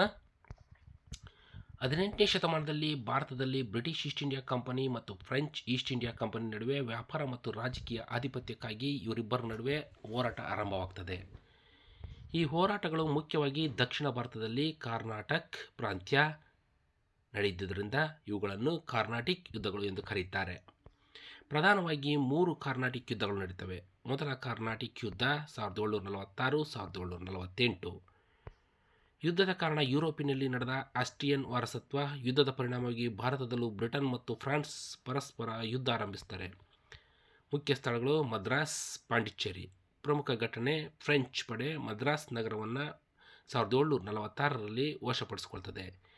ನಾಯಕರು ಫ್ರೆಂಚ್ ಡೂಪ್ಲೆಕ್ಸ್. ಇಂಗ್ಲಿಷ್ನವ್ರ ನಾಯಕ ಅಡ್ಮಿರಲ್ ಬಾರ್ನೆಟ್. ಅಂತ್ಯ ಎಕ್ಸ್ಲಾ ಚಾಪೆಲ್ ಒಪ್ಪಂದ. 1748 ಎಕ್ಸ್ಲಾ ಚಾಪೆಲ್ನ ಒಪ್ಪಂದ ಮೂಲಕ ಒಂದು ಕರ್ನಾಟಕ ಯುದ್ಧ ಅಂತಿಮಗೊಳ್ಳುತ್ತೆ. ಈ ಮೂಲಕ ಮದ್ರಾಸ್ ಇಂಗ್ಲಿಷರಿಗೆ ಮರಳಿಕೊಡಲಾಗ್ತದೆ. ಫಲಿತಾಂಶ ತಾತ್ಕಾಲಿಕ ಶಾಂತಿ, ಆದರೆ ರಾಜಕೀಯ ಹಸ್ತಕ್ಷೇಪ ಮುಂದುವರಿತದೆ. ಎರಡನೇ ಕರ್ನಾಟಕ ಯುದ್ಧ ಏನಪ್ಪ ಅಂತಂದರೆ, ಯುದ್ಧದ ಕಾರಣ ಕರ್ನಾಟಕ ಹಾಗೂ ಹೈದರಾಬಾದ್ ಪ್ರಾಂತ್ಯದ ಉತ್ತರಾಧಿಕಾರ ವಿಷಯದಲ್ಲಿ ಇಂಗ್ಲಿಷ್ ಮತ್ತು ಫ್ರೆಂಚ್ ಪರಸ್ಪರವಾಗಿ ಸ್ಪರ್ಧಿಸ್ತಾರೆ. ಇದರಲ್ಲಿ ಮುಖ್ಯ ವ್ಯಕ್ತಿಗಳು ಇಂಗ್ಲಿಷ್ ಪರ ರಾಬರ್ಟ್ ಕ್ಲೈವ್, ಫ್ರೆಂಚ್ ಪರ ಮುಜಾಫರ್ ಜಂಗ್ ಮತ್ತು ಚಂದಾ ಸಾಹೇಬ್. ಆರ್ಕಾಟ್ನ ಯುದ್ಧ, ಬ್ಯಾಟಲ್ ಆಫ್ ಆರ್ಕಾಟ್, ತಿರುಚನಾಪಳ್ಳಿ ಯುದ್ಧ. ಫಲಿತಾಂಶ ಇಂಗ್ಲಿಷರಿಗೆ ರಾಜಕೀಯವಾಗಿ ಮಹತ್ವದ ಗೆಲುವು ಸಿಗ್ತದೆ. ಪಾಂಡಿಚೇರಿ ಒಪ್ಪಂದ, ಟ್ರೀಟಿ ಆಫ್ ಪಾಂಡಿಚೇರಿ 1754 ಪಾಂಡಿಚೇರಿ ಒಪ್ಪಂದದ ಮೂಲಕ ಕೊನೆಗೊಳ್ಳುತ್ತದೆ. ನಾಯಕ ಹಠಭರಿತ ಒಂದು ನಿರ್ಗಮನ, ಡ್ಯೂಪ್ಲೆಕ್ಸ್ ಅನ್ನು ಫ್ರೆಂಚ್ ಸರ್ಕಾರ ಹಿಂತೆಗೆದುಕೊಳ್ಳುತ್ತದೆ. ಈ ಒಂದು ಮೂರನೇ ಕರ್ನಾಟಕ ಯುದ್ಧ ನೋಡಿದ್ರೆ 1756 1763 ವಿವರವಾಗಿ ನೋಡಿದ್ರೆ, ಯುದ್ಧದ ಹಿನ್ನೆಲೆಯಲ್ಲಿ ಯುರೋಪಿನಲ್ಲಿ ನಡೆದ 7 ಇಯರ್ಸ್ ವಾರ್, 1756ರಿಂದ 1763ರವರೆಗೆ ನಡೆದಂಥ ವಾರ್ನ ಸಪ್ತವಾರ್ಷಿಕ ಯುದ್ಧ ಅಥವಾ 7 ಇಯರ್ಸ್ ವಾರ್ ಅಂತ ಏನು ಕರಿತೀವೋ, ಇದು ಚರ್ಚೆಗೆ ಭಾರತ ಒಂದು ಭಾಗ ಆಗ್ತದೆ. ಪ್ರಮುಖವಾದ ಯುದ್ಧ ಪ್ಲಾಸಿ ಯುದ್ಧ, ಬ್ಯಾಟಲ್ ಆಫ್ ಪ್ಲಾಸಿ 1757. ಇದರ ಪರಿಣಾಮವಾಗಿ ಬ್ರಿಟಿಷರು ಬಂಗಾಳವನ್ನು ವಶಪಡಿಸಿಕೊಳ್ತಾರೆ. ಇತರ ಯುದ್ಧಗಳು ವಾಂಡಿವಾಶ್ ಯುದ್ಧ, ಬ್ಯಾಟಲ್ ಆಫ್ ವಾಂಡಿವಾಶ್ ಕದನ ಅಂತಲೂ ಕೂಡ ಕರಿತೀವಿ, 1760ರಲ್ಲಿ. ಇದರ ನಾಯಕರು ಇಂಗ್ಲಿಷ್ನ ಸರ್ ಹೈರ್ಕೋಟ್ ಹಾಗೂ ಫ್ರೆಂಚ್ನ ಕಾಂಟೆ ಡಿ ಲ್ಯಾಲಿ. ಫಲಿತಾಂಶ ಏನಾಗುತ್ತೆ? ಫ್ರೆಂಚ್ ಸೈನ್ಯ ಸಂಪೂರ್ಣವಾಗಿ ಸೋಲು ಕಾಣುತ್ತೆ. ಪಾಂಡಿಚೇರಿ ಮತ್ತು ಇತರ ಸ್ಥಳಗಳನ್ನು ಇಂಗ್ಲಿಷ್ನರು ವಶಪಡಿಸ್ಕೊಳ್ತಾರೆ. ಅಂತ್ಯ ಒಪ್ಪಂದ. ಆ ಒಪ್ಪಂದ ಯಾವುದಪ್ಪ ಅಂತಂದರೆ ಪ್ಯಾರಿಸ್ ಒಪ್ಪಂದ, ಟ್ರೀಟಿ ಆಫ್ ಪ್ಯಾರಿಸ್. ಇದು ಎಷ್ಟರಲ್ಲಿ? 1763ರಲ್ಲಿ. ಪರಿಣಾಮ ಏನಾಯಿತು? ಫ್ರೆಂಚರಿಗೆ ವ್ಯಾಪಾರದ ಹಕ್ಕು ಉಳಿದರೂ ಕೂಡ ರಾಜಕೀಯ ಪ್ರಭಾವ ಸಂಪೂರ್ಣವಾಗಿ ನಾಶ ಆಗ್ತದೆ. ಮೂಲಭೂತ ಮಾಹಿತಿಯನ್ನು ಹೀಗಾಗಿ ಸ್ಮರಿಸ್ಬೋದು. ಯುದ್ಧದ ವರ್ಷ ಮತ್ತು ಮುಖ್ಯವಾದ ಘಟನೆ ಫಲಿತಾಂಶ ಏನಪ್ಪ ಅಂದರೆ, ಒಂದನೇ ಕರ್ನಾಟಕ ಯುದ್ಧ 1746ರಿಂದ 1748, ಮದ್ರಾಸ್ ವಶ, ತಾತ್ಕಾಲಿಕ ಒಂದು ಶಾಂತಿ ಒಪ್ಪಂದ, ಎಕ್ಸ್ಲಾ ಚಾಪೆಲ್. ಎರಡನೇ ಕರ್ನಾಟಕ ಯುದ್ಧ 1749ರಿಂದ 1754, ಆರ್ಕಾಟ್ ಯುದ್ಧಗಳು ಬ್ರಿಟಿಷರಿಗೆ ರಾಜಕೀಯ ಗೆಲುವಾಗ್ತದೆ. ಮೂರನೇ ಕರ್ನಾಟಕ ಯುದ್ಧ 1756ರಿಂದ 1763, ವಾಂಡಿವಾಶ್ ಯುದ್ಧ, ಫ್ರೆಂಚ್ ಶಕ್ತಿ ಮುಕ್ತಾಯ, ಪ್ಯಾರಿಸ್ ಒಪ್ಪಂದ. ಸಾರಾಂಶ ಏನಪ್ಪ ಅಂತಂದರೆ, ಕರ್ನಾಟಕ ಯುದ್ಧಗಳು ಭಾರತದಲ್ಲಿ ಇಂಗ್ಲಿಷ್ ಮತ್ತು ಫ್ರೆಂಚ್ ನಡುವೆ ನಡೆದ ರಾಜಕೀಯ ಹಾಗೂ ಸೇನಾತ್ಮಕ ಹೋರಾಟಗಳ ಪ್ರಮುಖ ಅಧ್ಯಾಯವಾಗಿವೆ. ಈ ಯುದ್ಧಗಳಲ್ಲಿ ಬ್ರಿಟಿಷ್ ಈಸ್ಟ್ ಇಂಡಿಯಾ ಕಂಪನಿ ಗೆದ್ದದ್ದು ಭಾರತದಲ್ಲಿ ಬ್ರಿಟಿಷ್ ಆಳ್ವಿಕೆಗೆ ಭದ್ರ ಬುನಾದಿಯಾಗ್ತದೆ. ಫ್ರೆಂಚ್ ಕಂಪನಿಗೆ ವ್ಯಾಪಾರ ಮಾಡಲು ಅವಕಾಶ ಇತ್ತು, ಆದರೆ ಅವರು ರಾಜಕೀಯ ಹಸ್ತಕ್ಷೇಪಕ್ಕೆ ತಡೆಯಾಯಿತು. ಪ್ರಶ್ನೆ ಸಂಖ್ಯೆ 10 ನೋಡೋಣ. ಭಾರತದಲ್ಲಿ ಯುರೋಪಿಯನ್ನರ ನಡುವಿನ ಸ್ಪರ್ಧೆಯ ಅಂತಿಮ ಫಲಿತಾಂಶ ಏನು? ಪೋರ್ಚುಗೀಸರು ವಿಜಯಶಾಲಿ ಆದ್ರೆ, ಡಚ್ ಅಧಿಕಾರ ಪಡೆದ್ರೆ, ಇಂಗ್ಲಿಷರು ಶಕ್ತಿ ಪಡೆದು ಭಾರತದ ಮೇಲೆ ಆಳಿದರು, ಫ್ರೆಂಚ್ ರಾಜಕೀಯವಾಗಿ ಭಾರತವನ್ನು ಆಳಿದರು. ಉತ್ತರ ನೋಡೋಣ. ಇಂಗ್ಲಿಷರು ಶಕ್ತಿ ಪಡೆದು ಭಾರತದ ಮೇಲೆ ಆಳ್ವಿಕೆಯನ್ನು ಮಾಡ್ತಾರೆ. ಇಂಗ್ಲಿಷರು ಫ್ರೆಂಚರನ್ನು ಹಾಗೂ ಇತರ ಯುರೋಪಿಯನ್ ಪಟ್ಟಾಧಿಕಾರಿಗಳನ್ನು ಸೋಲಿಸಿ ಭಾರತದಲ್ಲಿ ಪ್ರಭುತ್ವವನ್ನು ಸ್ಥಾಪಿಸ್ತಾರೆ. ಈ ಮೂಲಕ ಇಂಗ್ಲಿಷ್ ಈಸ್ಟ್ ಇಂಡಿಯಾ ಕಂಪನಿ ನಂತರ ಬ್ರಿಟಿಷ್ ಸರ್ಕಾರ ಭಾರತವನ್ನು ಆಳಲು ಆರಂಭಿಸ್ತದೆ.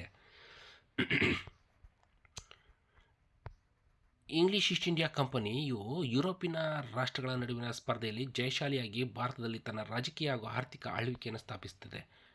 ನಂತರ ನೋಡಿದರೆ ಭಾರತದಲ್ಲಿ ಯುರೋಪಿಯನ್ನರ ನಡುವಿನ ಸ್ಪರ್ಧೆ ಅಂತಿಮ ಫಲಿತಾಂಶ ಏನಾಗುತ್ತಪ್ಪ ಅಂತಂದರೆ, 16ನೇ ಶತಮಾನದ ಕೊನೆಯ ಭಾಗದಿಂದ 18ನೇ ಶತಮಾನದವರೆಗೆ ಹಲವು ಯುರೋಪಿಯನ್ ರಾಷ್ಟ್ರಗಳು ಭಾರತದಲ್ಲಿ ವ್ಯಾಪಾರಕ್ಕಾಗಿ ಆಗಮಿಸ್ತವೆ. ಈ ಪ್ರಮುಖ ಯುರೋಪಿಯನ್ ಸಂಸ್ಥೆಗಳು ಯಾವುವು? Portuguese, Dutch, English, French, Danish.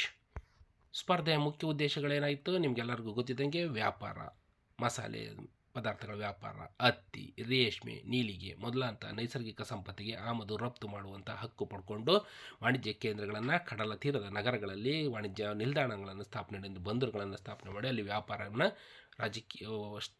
ಸ್ಥಾಪನೆ ಮಾಡೋದಾಗಿತ್ತು. ಹಾಗೂ ರಾಜಕೀಯ ಪ್ರಭಾವ ಭಾರತೀಯ ರಾಜವಂಶಗಳನ್ನು ಒಳ ರಾಜಕಾರಣದಲ್ಲಿ ಮಧ್ಯಸ್ಥಿಕೆ ಮಾಡುವ ಮೂಲಕ ಪ್ರಭುತ್ವವನ್ನು ಸಾಧಿಸುವ ತಂತ್ರಗಾರಿಕೆ ಯುರೋಪಿಯನ್ನರಾಗಿತ್ತು. ಯುರೋಪಿಯನ್ನರ ಸ್ಪರ್ಧೆ ಪ್ರಗತಿ ಹಂತವಾರು ಹೇಗಿತ್ತಪ್ಪ ಅಂದರೆ ಪೋರ್ಚುಗೀಸ್ ಮೊದಲು ಬರ್ತಾರೆ 1498, ವಾಸ್ಕೋಡಿ ಗಾಮ ಬರ್ತಾನೆ. ಪ್ರಾರಂಭ ಮಾಡಿದವರು ಮುಂದೆ ಇತರರ ಸ್ಪರ್ಧೆಗೆ ತಕ್ಕಂತೆ ಮುಂದುವರಿಯಲಿಲ್ಲ. ಡಚ್ ವ್ಯವಹಾರದಲ್ಲಿ ಯಶಸ್ವಿಯಾದರೂ ಕೂಡ ಭಾರತೀಯ ರಾಜಕೀಯದಲ್ಲಿ ತಲೆ ಹಾಕಲಿಲ್ಲ. ಹೆಚ್ಚಿನ ಪ್ರಾಮುಖ್ಯತೆ ದಕ್ಷಿಣ ಏಷ್ಯಾದ ಇಂಡೋನೇಷ್ಯಾದ ಕಡೆಗೆ ಸಾಗುತ್ತದೆ. ಫ್ರೆಂಚ್ ವ್ಯಾಪಾರದ ಜೊತೆಗೆ ರಾಜಕೀಯ ಪ್ರಭಾವ ಸ್ಥಾಪಿಸಲು ಯತ್ನಿಸ್ತಾರೆ. ಕರ್ನಾಟಿಕ್ ಯುದ್ಧಗಳು ಮತ್ತು ಬ್ರಿಟಿಷ್ ರಾಜಕೀಯ ನೀತಿಯ ಪಡುವಣದಿಂದ ಸೋಲು ಕಾಣ್ತಾರೆ. ಗ್ರೇಟ್ ಬ್ರಿಟನ್ ಇಂಗ್ಲಿಷ್ ವ್ಯಾಪಾರದ ಜೊತೆಗೆ ರಾಜಕೀಯ ಸೈನಿಕ ಶಕ್ತಿಯನ್ನು ಬಳಸಿ ಸ್ಥಳೀಯ ರಾಜವಂಶಗಳ ನಡುವಿನ ಸ್ಪರ್ಧೆಯಲ್ಲಿ ಗೆಲುವು ಗಳಿಸ್ತಾರೆ. ಪ್ಲಾಸಿಯಾ ಮತ್ತು ಬಕ್ಸರ್ ಯುದ್ಧಗಳಿಂದಾಗಿ 1750ರ ಪ್ಲಾಸಿ ಕದನ ಮತ್ತು 1764ರ ಬಕ್ಸರ್ ಕದನಗಳಿಂದಾಗಿ ಬಂಗಾಳವನ್ನು ವಶಪಡಿಸ್ಕೊಳ್ತಾರೆ. ನಂತರ ಭಾರತದಲ್ಲಿ ಬೃಹತ್ ಪ್ರದೇಶಗಳನ್ನು ತಮ್ಮ ಆಳ್ವಿಕೆಗೆ ವಶಪಡಿಸ್ಕೊಳ್ತಾರೆ. ಸ್ಪರ್ಧೆಯ ಅಂತಿಮ ಫಲಿತಾಂಶ ಏನಾಗ್ತದೆ? ಪ್ರಮುಖ ಗೆಲುವು ಇಂಗ್ಲಿಷ್ ಈಸ್ಟ್ ಇಂಡಿಯಾ ಕಂಪನಿಗೆ. ಯುರೋಪಿಯನ್ ಸ್ಪರ್ಧೆಯಲ್ಲಿ ಜಯ. ರಾಜಕೀಯ ಪ್ರಭಾವ. ಇಂಗ್ಲಿಷರು ಭಾರತದ ರಾಜಕೀಯ ಮತ್ತು ಆಡಳಿತದ ನಿಯಂತ್ರಣವನ್ನು ಸಂಪೂರ್ಣವಾಗಿ ಪಡಿತಾರೆ. ಇತರ ರಾಷ್ಟ್ರಗಳ ಸ್ಥಿತಿ ಫ್ರೆಂಚ್, ಡಚ್, ಪೋರ್ಚುಗೀಸ್, ಡ್ಯಾನಿಷ್ ಇವರು ವ್ಯಾಪಾರ ಮಟ್ಟಕ್ಕೆ ಸೀಮಿತವಾಗ್ತಾರೆ. ಇದು 1857ರ ಸಿಪಾಯಿ ದಂಗೆಯ ನಂತರ ಬ್ರಿಟಿಷ್ ಈಸ್ಟ್ ಇಂಡಿಯಾ ಕಂಪನಿ ಅಧಿಕಾರವನ್ನು ಬ್ರಿಟಿಷ್ ಕ್ರೌನ್ ಸ್ವೀಕರಿಸುತ್ತದೆ. ರಾಜ ರೀತಿ ಭಾರತದ ಮೇಲೆ ಇಂಗ್ಲಿಷ್ ಗೆಲುವಿನ ಪರಿಣಾಮ. ರಾಜಕೀಯವಾಗಿ ಬ್ರಿಟಿಷ್ ಆಡಳಿತದ ಸ್ಥಾಪನೆ. ಭಾರತದಲ್ಲಿ ಈಸ್ಟ್ ಇಂಡಿಯಾ ಕಂಪನಿಯ ರಾಜಕೀಯ ಆಳ್ವಿಕೆ. ಆರ್ಥಿಕ ಭಾರತ ಬ್ರಿಟಿಷರ ಮಾರುಕಟ್ಟೆ ಮತ್ತು ಸಂಪತ್ತು ಶೋಷಣೆಯ ಕೇಂದ್ರವಾಗ್ತದೆ. ಸಾಂಸ್ಕೃತಿಕ ಪಾಶ್ಚಾತ್ಯ ಶಿಕ್ಷಣ, ನವೋನ್ನತಿ ಚಳವಳಿಗಳು, ಸಮಾಜ ಪರಿಷ್ಕಾರ. ಸೈನಿಕ ಸ್ಥಳೀಯ ರಾಜವಂಶಗಳು ಅವರ ಸೈನಿಕ ಶಕ್ತಿಯನ್ನು ಕಳೆದುಕೊಳ್ತಾರೆ. ಇಂಗ್ಲಿಷರ ಸೇನೆಗಳ ಹಿರಿತನ ಸ್ಟಾರ್ಟ್ ಆಗ್ತದೆ. ಒಟ್ಟಾರೆಯಾಗಿ ಸಾರಾಂಶವನ್ನು ಗಮನಿಸಿದರೆ ಯುರೋಪಿಯನ್ನರ ನಡುವೆ ಭಾರತದಲ್ಲಿ ನಡೆದ ಸ್ಪರ್ಧೆಯಲ್ಲಿ ಇಂಗ್ಲಿಷರು ಜಯಶಾಲಿ ಆಗ್ತಾರೆ. ಇತರ ರಾಷ್ಟ್ರಗಳು ವ್ಯಾಪಾರದ ಮಟ್ಟದಲ್ಲಿ ಉಳಿದರೆ ಇಂಗ್ಲಿಷರು ರಾಜಕೀಯವಾಗಿ, ಆರ್ಥಿಕವಾಗಿ ಹಾಗೂ ಸಾಂಸ್ಕೃತಿಕವಾಗಿ ಪ್ರಭಾವವನ್ನು ಸ್ಥಾಪಿಸಿ ಬ್ರಿಟಿಷ್ ಆಳ್ವಿಕೆಗೆ ದಾರಿ ಹಾಕ್ತದೆ. ಇಷ್ಟು ಈ 10 ಪ್ರಶ್ನೆಗಳಲ್ಲಿ ನಿಮಗೆ ಇನ್ನೂ ಏನಾದರೂ ಮಾಹಿತಿ ಬೇಕಿದ್ದರೆ ನನಗೆ ಕಮೆಂಟ್ ಮೂಲಕ ತಿಳಿಸಿ.